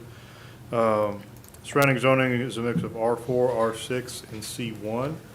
There are 2 existing houses on this parcel currently, which are legally non-conforming since this property is owned commercial currently. Both are in disrepair. It is staff's understanding that the applicant wishes to remove the house near the front of the property, wishes to keep the house in the rear with plans to repair and remodel that and bring it up to code. The Planning Commission did review this request, did recommend approval. Staff would also recommend approval. Tim or Mark, anything on this? Well, there's not an issue with rezoning to R4. It's probably more appropriate considered the anticipated use. And I'll make a motion to approve. Okay, we have a motion. Do we have a second? Second. Any other discussion on this? All in favor say aye. Aye. Any opposed? Motion passes. Item 4 is consideration of an ordinance relative to the rezoning of property located on tax map 28M, Group G, parcel 34.00 to go from R2 to R6. It's requested by Ellen Mays. The property requested to be rezoned contains 4.8 acres and is located at 13016 Old Nashville Highway. Yeah, this is a rezoning request on those 13016 Old Nashville Highway. It's about 400 feet from the intersection with Union Springs Road West. The land use plan for this area is the Old Nashville corridor character area, which would support a mix of neighborhood scale retail uses and personal services, as well as townhomes or attached residential development and other multifamily uses could also be appropriate. Surrounding zoning is R2, R6, and C4. This parcel is accessed currently via an approximately 18-foot wide driveway, which is an easement across an adjoining property. The applicant did indicate at the planning commission meeting that there would be access to North Peoples Lane, but no property or frontage on North Peoples Lane was included in the request. So it is essentially somewhat of a landlocked piece of property accessed via an easement, as far as what we are able to ascertain based on the property assessor's maps. Planning commission did review this request, did recommend denial, so staff would also recommend denial. Tim or Mark, anything on this one? You know, sometimes things are tough because you see the person that comes up and you just instantly really like them as a person. But the consensus among the planning commission was that, number one, you know, rezoning to an R6 zone from the current zoning. And in doing so, looking at, you know, potential access onto Old Nashville Highway, we had concerns about whether or not the easement could be improved enough to handle the R6 traffic. And, you know, we subsequently learned that there would probably or could potentially be access onto Nora Peoples, and, you know, just similar concerns there as far as being able to move folks in and out, and knowing that, you know, it's in a predominantly C, you know, C2, C4 zoning there. So several issues on that. Council questions for Kevin, Tim, or Mark?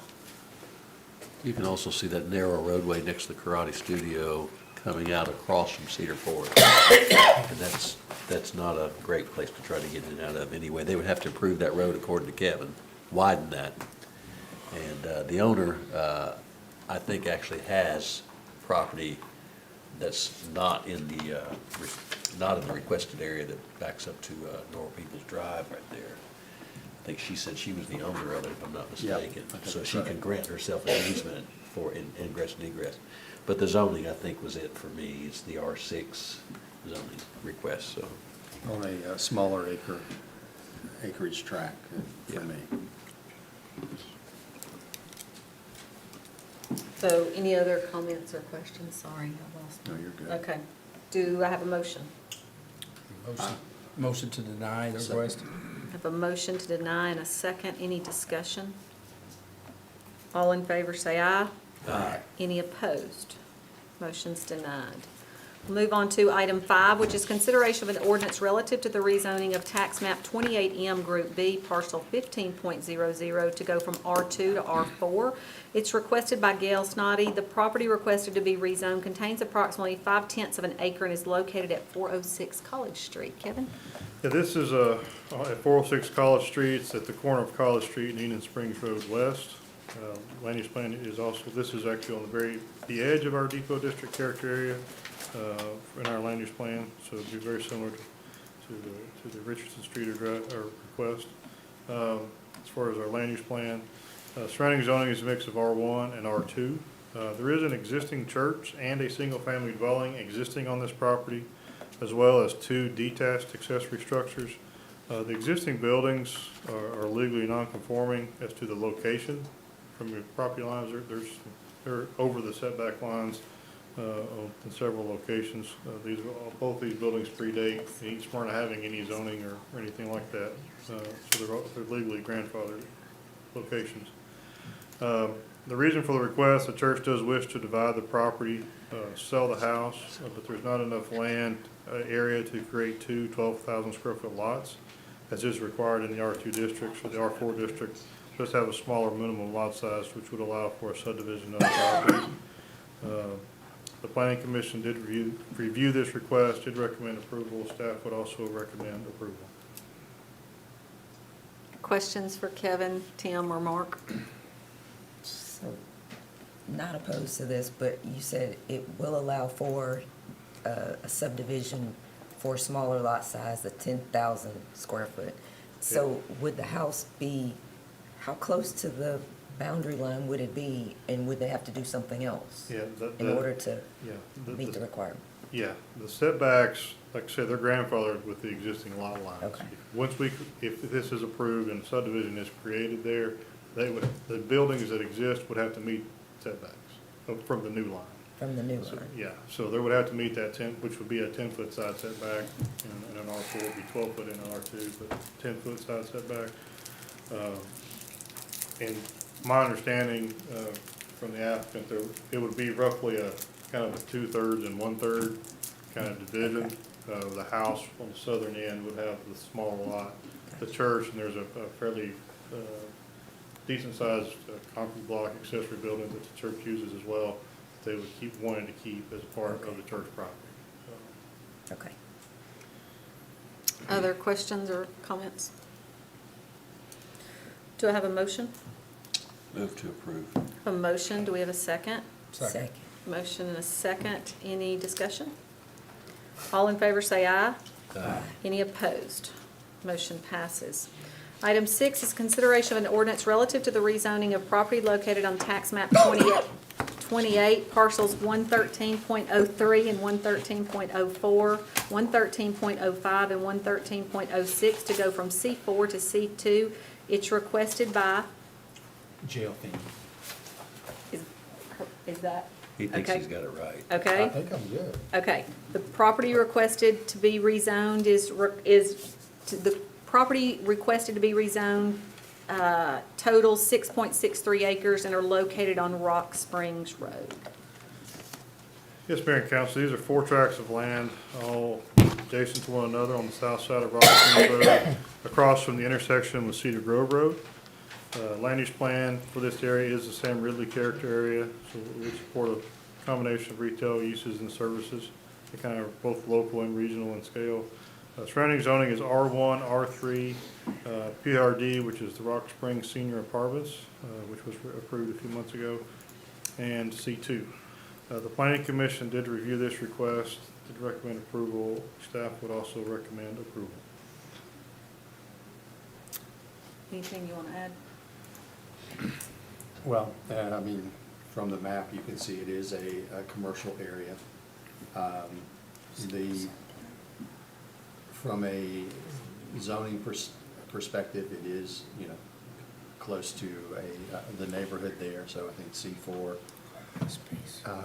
I'm sorry. I think zoning is. I'm sorry, C2. Yeah, I'm sorry, C2 is appropriate based upon surrounding zoning and due to the fact that we do have a senior citizen center that, or apartments that are going in along with single family.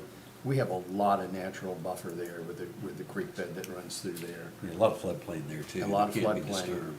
Yeah. So it's going to remain there, and you're going to have a lot of great buffering. Plus, with the concept they discussed, it looks like it would really service the neighborhood and complement the area. Other comments or questions? The area between the senior center and this property, will all of that develop, or?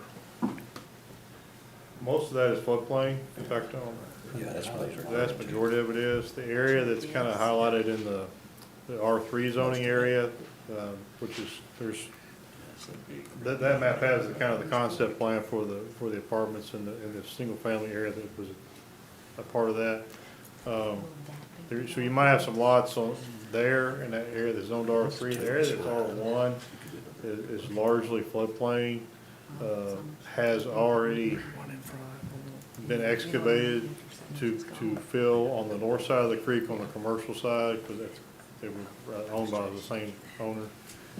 And so they went through the process there to cut and fill in the flood area there. So the area that has that R1 zoning is going to be very little. You might have a couple of lots, again, on that new roadway that's going to be tied to the apartments. You might have some lots there, but the majority of that's really just going to have to be left alone, the open space, just because it's largely floodplain and floodway. Other questions? Do we have a motion? I'll move to approve. A second. A motion and a second. Any discussion? Who was my second? I'm sorry. Okay. Very white. Y'all getting real quiet. The sick one over here. Actually, I don't know who sounds worse. I was going to say, and Steve isn't much better, so. So we have a motion and a second on the floor. All in favor say aye. Aye. Any opposed? Motion passes. Item 7 is consideration of an ordinance relative to the rezoning of property located on tax map 51, parcels 9.00, 9.01, and 28.00 to go from PRD to PUD, requested by Ryan Hollingshead. The properties requested to be rezoned contain approximately 214.02 acres and are located on Rocky Fork Road and Lee Road. Mr. Mayor and Council, this is 3 separate tracts of land, all looking to be developed as one development. Has frontage on Rocky Fork Road and Lee Road. It's east of Cook's Lane. Land use plan would support medium density, single family residential development in this area. The surrounding zoning is PRD in town and RM in Rutherford County. The existing approved PRD is for 432 single family lots. The requested PUD is for 436 single family lots, 220 townhomes, and 6 commercial lots. The single family houses would be a minimum of 1,400 square feet. The townhomes would be a minimum of 1,500 square feet. Both types of houses would be finished with a mix of brick, stone, and concrete siding and have 2-car garages. All requirements of the town regarding open space, parking, and setbacks would be met. The 6 commercial lots would be limited to the uses as allowed in C4. There's 3 on the Lee Road side and 3 on the Rocky Fork Road side as proposed. C4 uses and setbacks and all would govern, except for one of the lots along Rocky Fork Road, and they did request as part of their PUD that they would have the ability to be developed as a gas station. 1 access point is shown to Lee Road, 2 access points are shown to Rocky Fork Road. There are 4 stub streets shown to the west and 2 stub streets shown to the east to the surrounding properties. The Planning Commission did review this request, did recommend approval 5 for, 1 against, with the following conditions. 1, to provide a new traffic study, as the previously received study is over 5 years old and the proposed development increases density and adds commercial uses, and any improvements recommended by that study would be required to be installed by the developer. The required minimum fire flow for the commercial development will be 1,500 GPM at 20 PSI, and the residential would be 1,000 GPM at 20 PSI. But this area is served by Consolidated Utility District, and so we have not had an indication from them one way or the other on fire flow. But that is what the minimum would have to be met for these uses. And then number 3 just as a condition, because it wasn't spelled out in the document that was submitted, just as a condition that the gas station use is limited to 1 of the 3 lots along Rocky Fork Road. And with those conditions, staff would recommend approval. Questions for Kevin, Mark, or Tim on this one? Well, one of the things we looked at, we've talked about it on planning and as a council, we're looking for more of that blend. We don't want all or just a bunch of towns necessarily unless it's just the perfect fit somewhere, but this offered that blend. Kevin, you may have mentioned it. I'm sorry, my ears are a little plugged up. I know we talked about getting access from the town side over to the flood zone side in there to give some sort of access to the people on the town side. Yeah, that to we walk their did. dogs or whatever. It was discussed, you're right. It was, and I did not mention it. There was some discussion about that, I about. think they remember that. and- Yeah, it's similar to what was provided on the Yeah. completely single-family side, to have that area shown there. Right. Having some connection there, I think that was Yeah. something that they did certainly agree to. You do have Olive Branch that runs completely through this development, and so you have some floodplain area in the middle, and that's why that's. It's not a natural area, it's just, it's probably grown up, most of it. Mark or Tim, and I didn't watch planning meeting, so forgive me, but was there an issue, did you guys talk about it at all as far as the size of the homes, some 1,400 and 1,500 square foot homes? Seems kind of small, but I didn't know. Certainly, we discussed, what they're proposing, the square footage, and knowing that there's going to be a mix of homes as far as square footage. They had a max too. Yeah, I like think it was 3,200 max, Okay, yeah. all right. Thank you. Yeah, so it's just, a lot of this is market driven. Okay. So it's hard So to, they had a max, but then they also said the majority would probably be the most lower likely it's end. market driven, right? So it's Would more be the lower probably end, what's gonna sell. 1,400 to 1,600. But they're all, what I understand, all set back correctly and everything we look for in the ordinance as far as parking and all that stuff. Plus, when you look at this is a large tract. I mean, if you look at, density, you're about 3 homes per acre for Right. the entire project. Yeah, because of the. Because of the greens. Because of the large amount of Yeah. floodplain area, Right, yeah. can't be used. Yeah. Yeah. Do we have, I know that the property, I guess it's immediately maybe west or southwest where the townhomes are, they're kind of all along the bottom there. The property just out beside that, none of that's come to us for development recently, has it? No, it is not. Okay. Other questions or comments? So the roads as they are planned out will actually connect to other roads in the adjoining, are there subdivisions all around this or no? There are no Not subdivisions yet. around it currently, no. Okay. They're just being stubbed into at locations where they could be connected and extended into the future. Okay. That corridor with sewer out there is gonna continue to develop. Other questions or comments?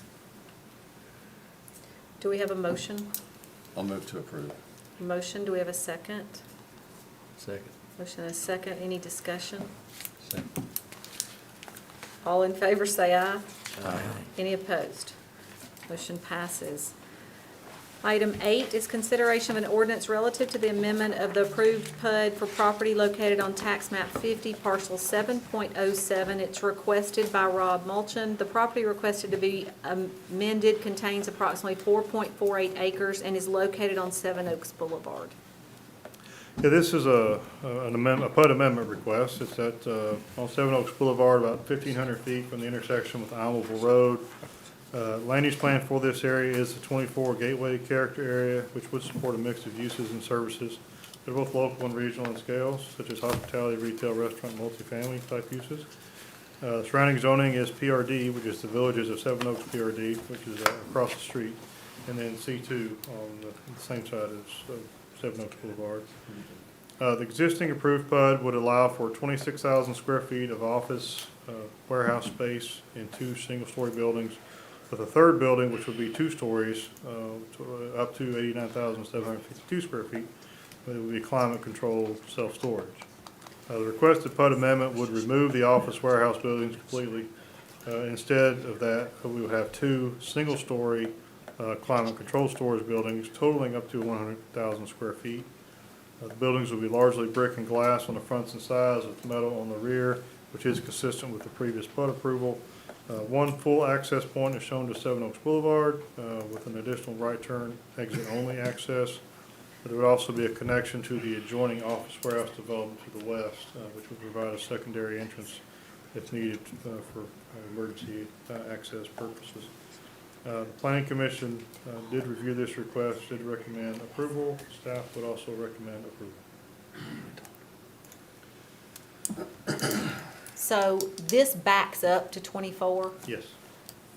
did the majority of the other buildings that back up to 24 all have metal as well? In the existing developments, ma'am. Okay, And the previous PUD approval had that as well. okay. Okay. Questions or comments? Do I have a motion? Motion to approve. Second. A motion and a second. Any discussion? All in favor say aye. Aye. Any opposed? Motion passes. We'll now move on to consideration of a resolution establishing the date, time, and place of the 2024 regular and work session meetings of the town council. Mayor and council, could I speak to this just one moment? Yes. When we put this list of dates together, typically Thanksgiving is the third week of November. According to the calendar, it's now, for next year, it'll be on the 28th, which will be, we'll have a workshop the night before. If you'd like for us to go back and try to, the only problem is we've got a meeting on the 12th, so we'd almost meet 2 weeks in a row. I know that with staff, there'll be several that will like to be off to travel for Thanksgiving holiday. I will be here. I'm happy to attend the council meeting and bring anything that comes from the departments to the council, or we'll do our very best to try to work around another day. It's gonna be hard to get. What if we looked at that Monday? I know historic zoning, but if historic zoning, they're not on TV, so could they not move to the conference room? We, as I said, we'll do, if you'll permit us, vote on this tonight and know that we might make a change on that Thanksgiving week. It just did not register for me when we went down the calendar and looked at our dates, that Thanksgiving was gonna be in that last week in 2024. So, yeah, it's a possibility to go Monday, and even Tuesday if we needed to, but, if we wanna stay in that week. No, Tuesday's the tree. I thought Tuesday, no, that's this year. No, what, is it? That's this year, Okay. yeah. I mean, Monday's okay with, unless you just want to wait and do it. We'll do whatever the council. What do y'all want? Seems like we've done that before, Monday night, and then Monday night meeting, then tree lighting, and then Thanksgiving later that So week. could we do Monday and Tuesday of that week? Because we're gonna have to do the tree We're going to lighting do as the tree well. lighting anyway. Yeah, we'll have to do the tree. Typically, we do the tree on Tuesday night, so if we want to do Monday night council Yeah. and do, change that to the 26th instead of the 27th. Still may have some people that'll be traveling that week of Thanksgiving, but if you're going to be here and you're comfortable that you guys are good with that. But we'll wouldn't make it be the 25th? 25th, I'm sorry. I So said tree Monday, lighting on November 26th, didn't I? 25th. I think I did, so. That's what Are y'all good with that, Thank you rather for having than my the back. 27th? What is that for? For, no, for the actual council workshop. Yeah, workshop for. 25th for the workshop, 26th will probably be the tree lighting. November Yes. 2024. Does that work? Yeah, you're in the wrong year. Everybody?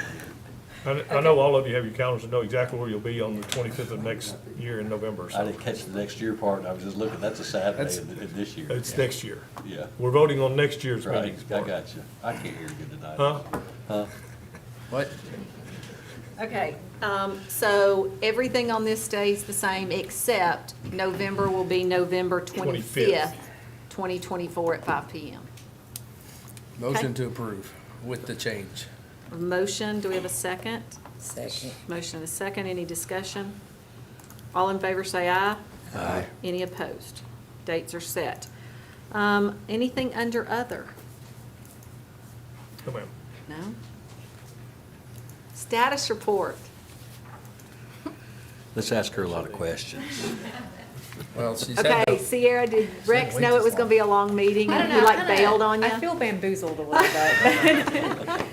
I think Don't you feel were. it, you were. I think you were. Good evening, Mayor and Council. I'm just reporting on September state shared tax numbers and local sales tax numbers. Everything came in really strong again. For state share tax, we received $723,000. For September local sales tax, we received $1.6 million, which means that we're right on track with what we budgeted. So everything's looking good. Any questions? Questions? No. Somebody asked her one. Never mind. Okay, all good. Okay. Okay, announcements, anybody, any directors, anything for announcements? No? Amber? I do have one brief announcement. I had a Beer Board member that had to come off of my board, so I will be seeking applicants for the Beer Board. It will be an unexpired term that ends, I believe, in 2027. So I just wanted to go ahead and make that announcement, and then I'll get it on the workshop agenda for the end of the month, and maybe we'll have somebody by December. Great. So if anyone's interested in serving on the beer board, it is not beer tasting, it is doing permits. So if you're interested, please go online and submit an application. Anything else, Amber? Nothing else. Brian D.? Mayor, Council, I have a couple of things I'd like to share with you tonight. First, Mayor received and forwarded to me a really nice note from Paula Stanley and her family in the passing of her mother. Just wanted to thank the council for the beautiful throw and the memory of her mother. She does appreciate your thoughtfulness during this time.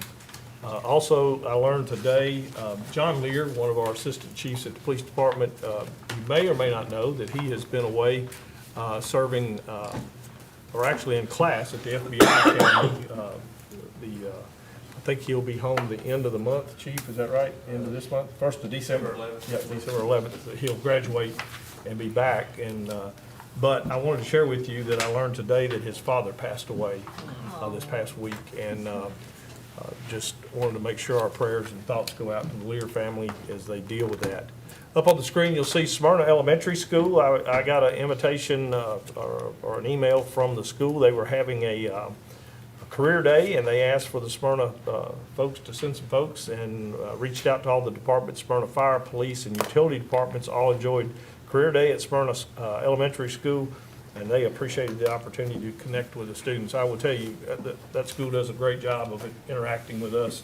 We've done a truck day and some other things over there, and a great bunch of kids, and they really enjoy seeing our police, fire, and utilities out there, especially the equipment that they get to touch and feel and set up in the seats and those kind of things. Next, on Friday, October 27th, the Woodman of the World Life provided a fall landscape outside of Fire Hall 6 there on Morton Lane. As part of their Giving Together community initiative, they also fed the guys on shift pizza from Papa John's. I was not aware of that, or I'd probably gone out and made sure that picture was done right. But we want to thank the Woodman Life for their generosity, and we appreciate them doing that for our fire department. Sorry, but I'm not familiar with them. What kind of organization is it? It's a life insurance, or it's an insurance company that has a fraternal portion to it. They have not just insurance, but they offer membership type things for their members. They do some things like this. They have some scholarships available to the children and of the Woodman organization. So, okay.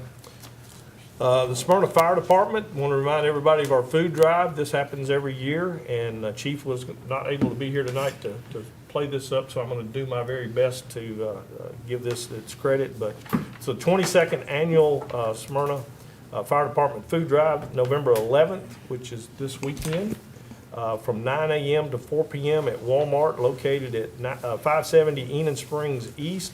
This is a great way to serve your community and give back in a positive way, and help lives in our community. Again, I'm trying to move through this quickly for us tonight. I know it's been a long meeting, but the Town of Smyrna leaf collection reminder.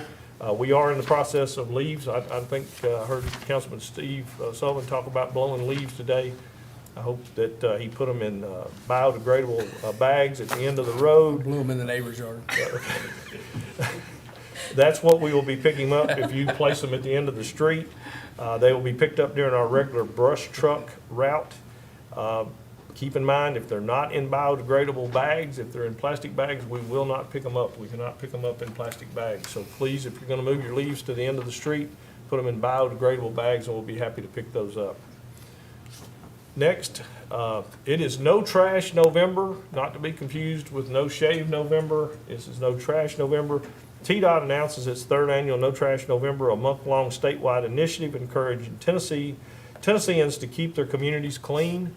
No Trash November aims to remove 50,000 pounds of trash from the roadways.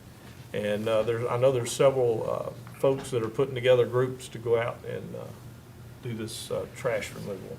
That ties right into Love Where You Live and Nobody Trashes Tennessee for the local community of Smyrna. Again, we remind folks, please do not throw trash out the windows or out of the back of your vehicles. Take it to the nearest receptacle and dispose of it properly. We have a beautiful community. We have a lot of great things going on in our community, and we want this place to be something we'll all be proud of. So please, love where you live, and that's all I've got tonight, Mayor and Council. Jeff, are you? Raquel? Condolences to the Lear family and also to the Sullivan family. I have one slide. On tomorrow night, November the 8th, the League of Women Voters is inviting all of the citizens out for an open forum to discuss school overcrowding in the Smyrna Public Schools and the way forward. The event will begin at 6 o'clock. It will go from 6 to 8, and it will be held here in the Town of Smyrna Council Chambers. So if you have any family members or friends with kids in schools, this is a good time for them to come out and voice their concerns, see what's going on with the school system. There will be officials here from the school board as well as from the county commission. And the mayor and myself will be participants as well to discuss the whole overcrowding situation. So please invite all of those out with school-age kids to come out and see what's going on. And then I have one personal note. I usually don't do personal notes, but I feel like I need to explain why I sound like Barry White also with Mark. Last Wednesday, I actually had a procedure on my throat, and so I've been recovering from that, and so I'm not sure how long I will sound like this, but that is the reason that I do sound the way I do. And so I want to take a moment just to thank everyone who was aware that I had gone through this, and thank you for your texts, for your emails, for your calls, and for the gifts of food during my time of recovery. So thank you all for that. Great. Thanks, Chief. I have this magazine, Together We Are Creating a Brighter, More Equitable Future for All. It's the United Ways magazine. I open it up, and I think we've covered this before, but we're going to cover it again. In the Distinguished Award recipients, it has a picture of Sierra Lowry right there. So everybody should get your copy and hang on to that. Okay, I have a slide. The print shop grand opening was a week or so ago, and the mayor went, and Jerry, myself, Brian Hercules, Todd Spearman, County Commissioner Anthony Johnson, Carl Boyd, and County Commissioner Jonathan Beverly. You'll see their smiling faces in the picture. It is really a very, very nice building, and the food was terrific also, and I think that they should go over very well. I mean, it's an absolutely terrific atmosphere. I saw something today that called it East Nashville / Germantown, right here in downtown Smyrna. Also, I do know that they're having a grand reopening this Thursday, and encourage the citizens to go check it out. Veterans Day coming up. I'm sure somebody's got a slide on that. And Veterans Day is special to me because Veterans Day is also my mother's birthday. And if you see my mother, wish her a very, very happy 50th birthday. And also the shopping season is upon us. Shop local. Be kind as you're shopping local. It's going to be a good one to get out of tonight, isn't it? Looking at that slide, I just want to say how much I appreciate Anthony Johnson, Carl Boyd, Phil. usually Phil Wilson is at those. And Jonathan Beverly. And Jonathan, that's right. How much that we appreciate them coming out and supporting and being part of the things that are taking place. Those in are the community. Smyrna County. Yes. those County are the- commissioners. Yeah. So they work hand in hand with us Yeah. quite well. So, Tim, sorry. Well, obviously, I didn't make any restaurant events this week to cut a ribbon, so I have nothing. Do you want to say anything? No. Okay. Better next week. Sherry? I've got a slide. I did make a restaurant. Jerry, don't miss A the couple, didn't you? Yeah. Got to go to Andy's Frozen Custard. Congratulations to them. If you don't know where it's located, it's kind of across from Toots. Whataburger. And Whataburger, yeah. Right there behind Whataburger. Mark was there, and Assistant Town Managers Todd Spearman and Rick Gaither and myself were there. They handed out these candied apples, and they were delicious. So next time I go, that's what I'm going to get. Were they like regular size, or candied apples ice cream? No, they were actually apples with caramel on the outside. Granny And, Smith. I don't eat a lot of fruit, but I will eat that. I'll eat that apple. But it was very good. So if you get a chance, go see them. Yeah, I think it's their first. It is their first in Smyrna. I think he has 6. 5. We're the Okay. 5th store. And so we are fortunate to have them. So we're so glad that they're there. And also, I just want to say condolences to Steve and Pam. Really, I'm sorry. I know that came up. You said the last time we were here that he wasn't doing very well, and I don't think he made it through the night. I don't think that. That's right. But I am sorry. Yeah, thank you. Now that, last time we met, I asked for prayer for my father-in-law. He ended up passing away that night, passed away Friday morning, 95 years old. One of the things that stuck in the whole time that he was kind of going through his illness is the night that we took him to or the day that I took him to the emergency room. My mother-in-law and I and my father-in-law went into the emergency room. The doctor came in to see him, and he asked him if he wanted to sign a do not resuscitate order, a DNR. And my father-in-law, we had to explain to him what that meant exactly, and I told him, if your heart stops, they're not going to restart it. If you stop breathing, they're not going to put a tube down your throat. And he said, why would I want that? I've got a great life. And so he refused the DNR. Fortunately or unfortunately, his illness was short, and he died peacefully in his sleep about 1 a.m. on Friday morning. So he'll be greatly missed. I know that my kids and my sister-in-law's kids, the grandkids, were all at the funeral and all at the graveside, and it seemed to impact them a lot. The one thing that was continuous throughout his life is he was a praying man. He prayed every day. I've kind of challenged several family members that they have to pick up the torch now. So thank you all for your condolences. Many of you sent flowers and I think wind chimes. I got wind chimes. So I appreciate that. And just know that, 95 is a long time. It never is a good time, but he had a great life and it wasn't unexpected. So everyone's doing well. Friday is Veterans Day. I am speaking at the Rock Springs Elementary School at 7:45 a.m. I'm not sure how I will actually make it there by that time, but I'm going to try. You leave at 6:45. Yeah, to get up way early. So I'm sure there'll be lots of things going on around town. The thing to remember, there's Memorial Day and there's Veterans Day. These are the folks that served. These are the folks that fortunately did get to come home. So remember those around you that have served and sacrificed years of their life so that we can enjoy the freedoms we have. I don't think that goes unnoticed a lot.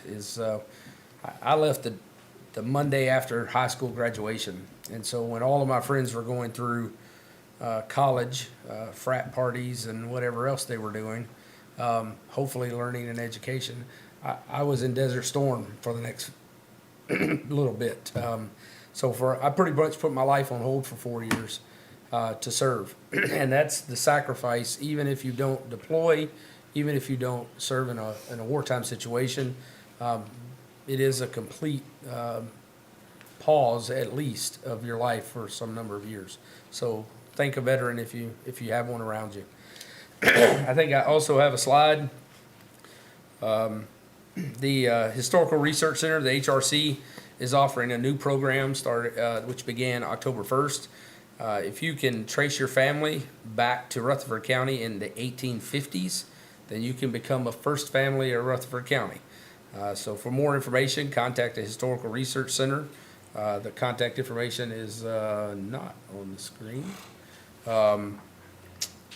HRC at rclstn.org and 615-947-9110.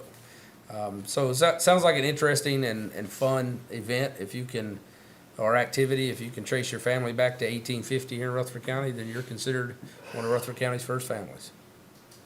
And that's all I got.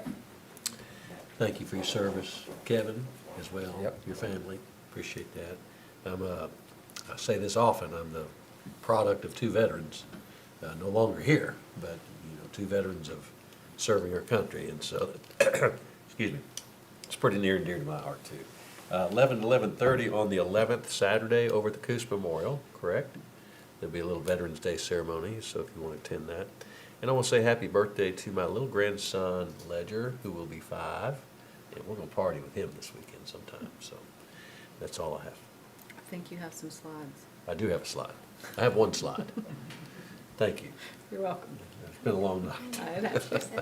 Halloween in the Park was a frighteningly good time, as you can tell. And all the people who came enjoyed the hay rides, the haunted hay rides, the costume contests, trick-or-treating, Smyrna High softballs, haunted maze, and a lot more. There was about an estimated 5,000 people there. Thank you to all those that made that possible.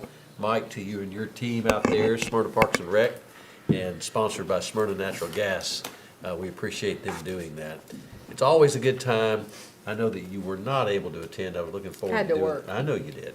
So I winged it, did the little emceeing of all the kids and their costumes, and I had a great time. So it's probably why I can't speak today. But Well, and the little number 3, Edward Scissorhands, Yeah. is this? Yeah. I saw that on, I think, Channel 2. yeah, he Had yeah. that one on. Yep, so, he yep. placed. Yep. Yep. So I have a couple of slides tonight. The 2023 Top Gun Night Run was a huge success this year. We had 661 race participants. We netted more than $75,000 in revenue for the event. It is our largest race to date, and all of those funds go for the upkeep of the memorial. So thank you to everyone who made the event possible. Brian, myself, Jonathan Beverly, Todd, Jerry, Phil, and Heather were at the Amazing Shake, which we participated in last Friday. Yes. And let me just tell you, the kids do such a great job. I mean, it's like every so many minutes they are rotating through and working on those soft skills. So they did a great job. Smyrna Parks and Recreation Department is seeking applicants for the 2023 Kenneth Coon Victory Lifetime Service Award and the 2023 Young Leader Award. The deadline for nominations is Wednesday, November 16th, so it is coming up soon. So if you know somebody that you think is a deserving person in our community for service to the community, please make sure to nominate, get the nomination in. Brian and myself were honored to recently attend the Murfreesboro NAACP Freedom Fund Gala at the Smyrna Event Center. Representative Harold Love Jr. was there and actually got to have quite a bit of conversation with him in regards to roads and projects going through TDOT, so we had a really nice time that night. Some of you have mentioned this. Don't forget to join us for our Veterans Day ceremony, which will be Saturday, November the 11th at 11 a.m. at the Captain Jeff Coos Memorial. Remarks this year are going to be given by Royce Taylor, who is the brother of Jimmy Taylor, who we all know and love. Just remember, the town of Smyrna will be closed in observance of Veterans Day on Friday, November the 10th, and the town of Smyrna thanks each of our veterans for their service. Happy Thanksgiving. We're grateful to be able to serve the community, and Smyrna Town Hall will be closed on Thursday, November 23rd, and Friday, November 24th, in observance of the holiday. But please remember to thank those individuals within our town who will be working on those days, whether it's police, fire, water treatment, and wastewater treatment personnel who will continue to serve our community. Our annual tree lighting ceremony will be held at in the Depot District on Tuesday, November 21st. You can enjoy food trucks and on-site and photos with Santa. Then our Smyrna's 48th Annual Christmas Parade will be held on Sunday, December the 3rd at 2 p.m. We'll be accepting parade entries through November 17th. Please consider bringing non-perishable food items to the parade for our food drive, even if you're just a spectator. I saw, Tom, you put out that you had some volunteers that were going to be participating so that you all can collect that food. So please come out and support. Mayor, Yes. one other thing that I wanted to mention, I had the privilege of being with the CASA group this past Saturday. They had their golf tournament and fundraiser here in Smyrna. I was, like I said, honored to go out, welcome them to Smyrna and give a few words of encouragement at 9 o'clock Saturday morning. Great. I had to be there at 7:15. Yeah, they wanted to make sure he was on time. So I also would like to say Smyrna High School has made it to the second round of the playoffs. They will be playing Friday night at 7 o'clock at home against Ravenwood. You can go ahead and get your tickets, but I also saw something today that they will be having a community pep rally that night from 6 to 6:30 in the main gym. So let me tell you, Friday night football is a lot of fun. So I would encourage you to come out, come to the pep rally as well as to the game, and hopefully we'll be making it to the next round of the playoffs after Friday night. So 4-hour meeting. Thank you, everybody. yes, that's right. I also would like to thank, I know we had some council members that have been sick and some that sound like they're really sick. And I just want to say thank you all for being here. It was a night that I think all of us needed to be here. So, council, anything else? Thank you all for staying. It was a long night tonight, but we appreciate you. So we are adjourned.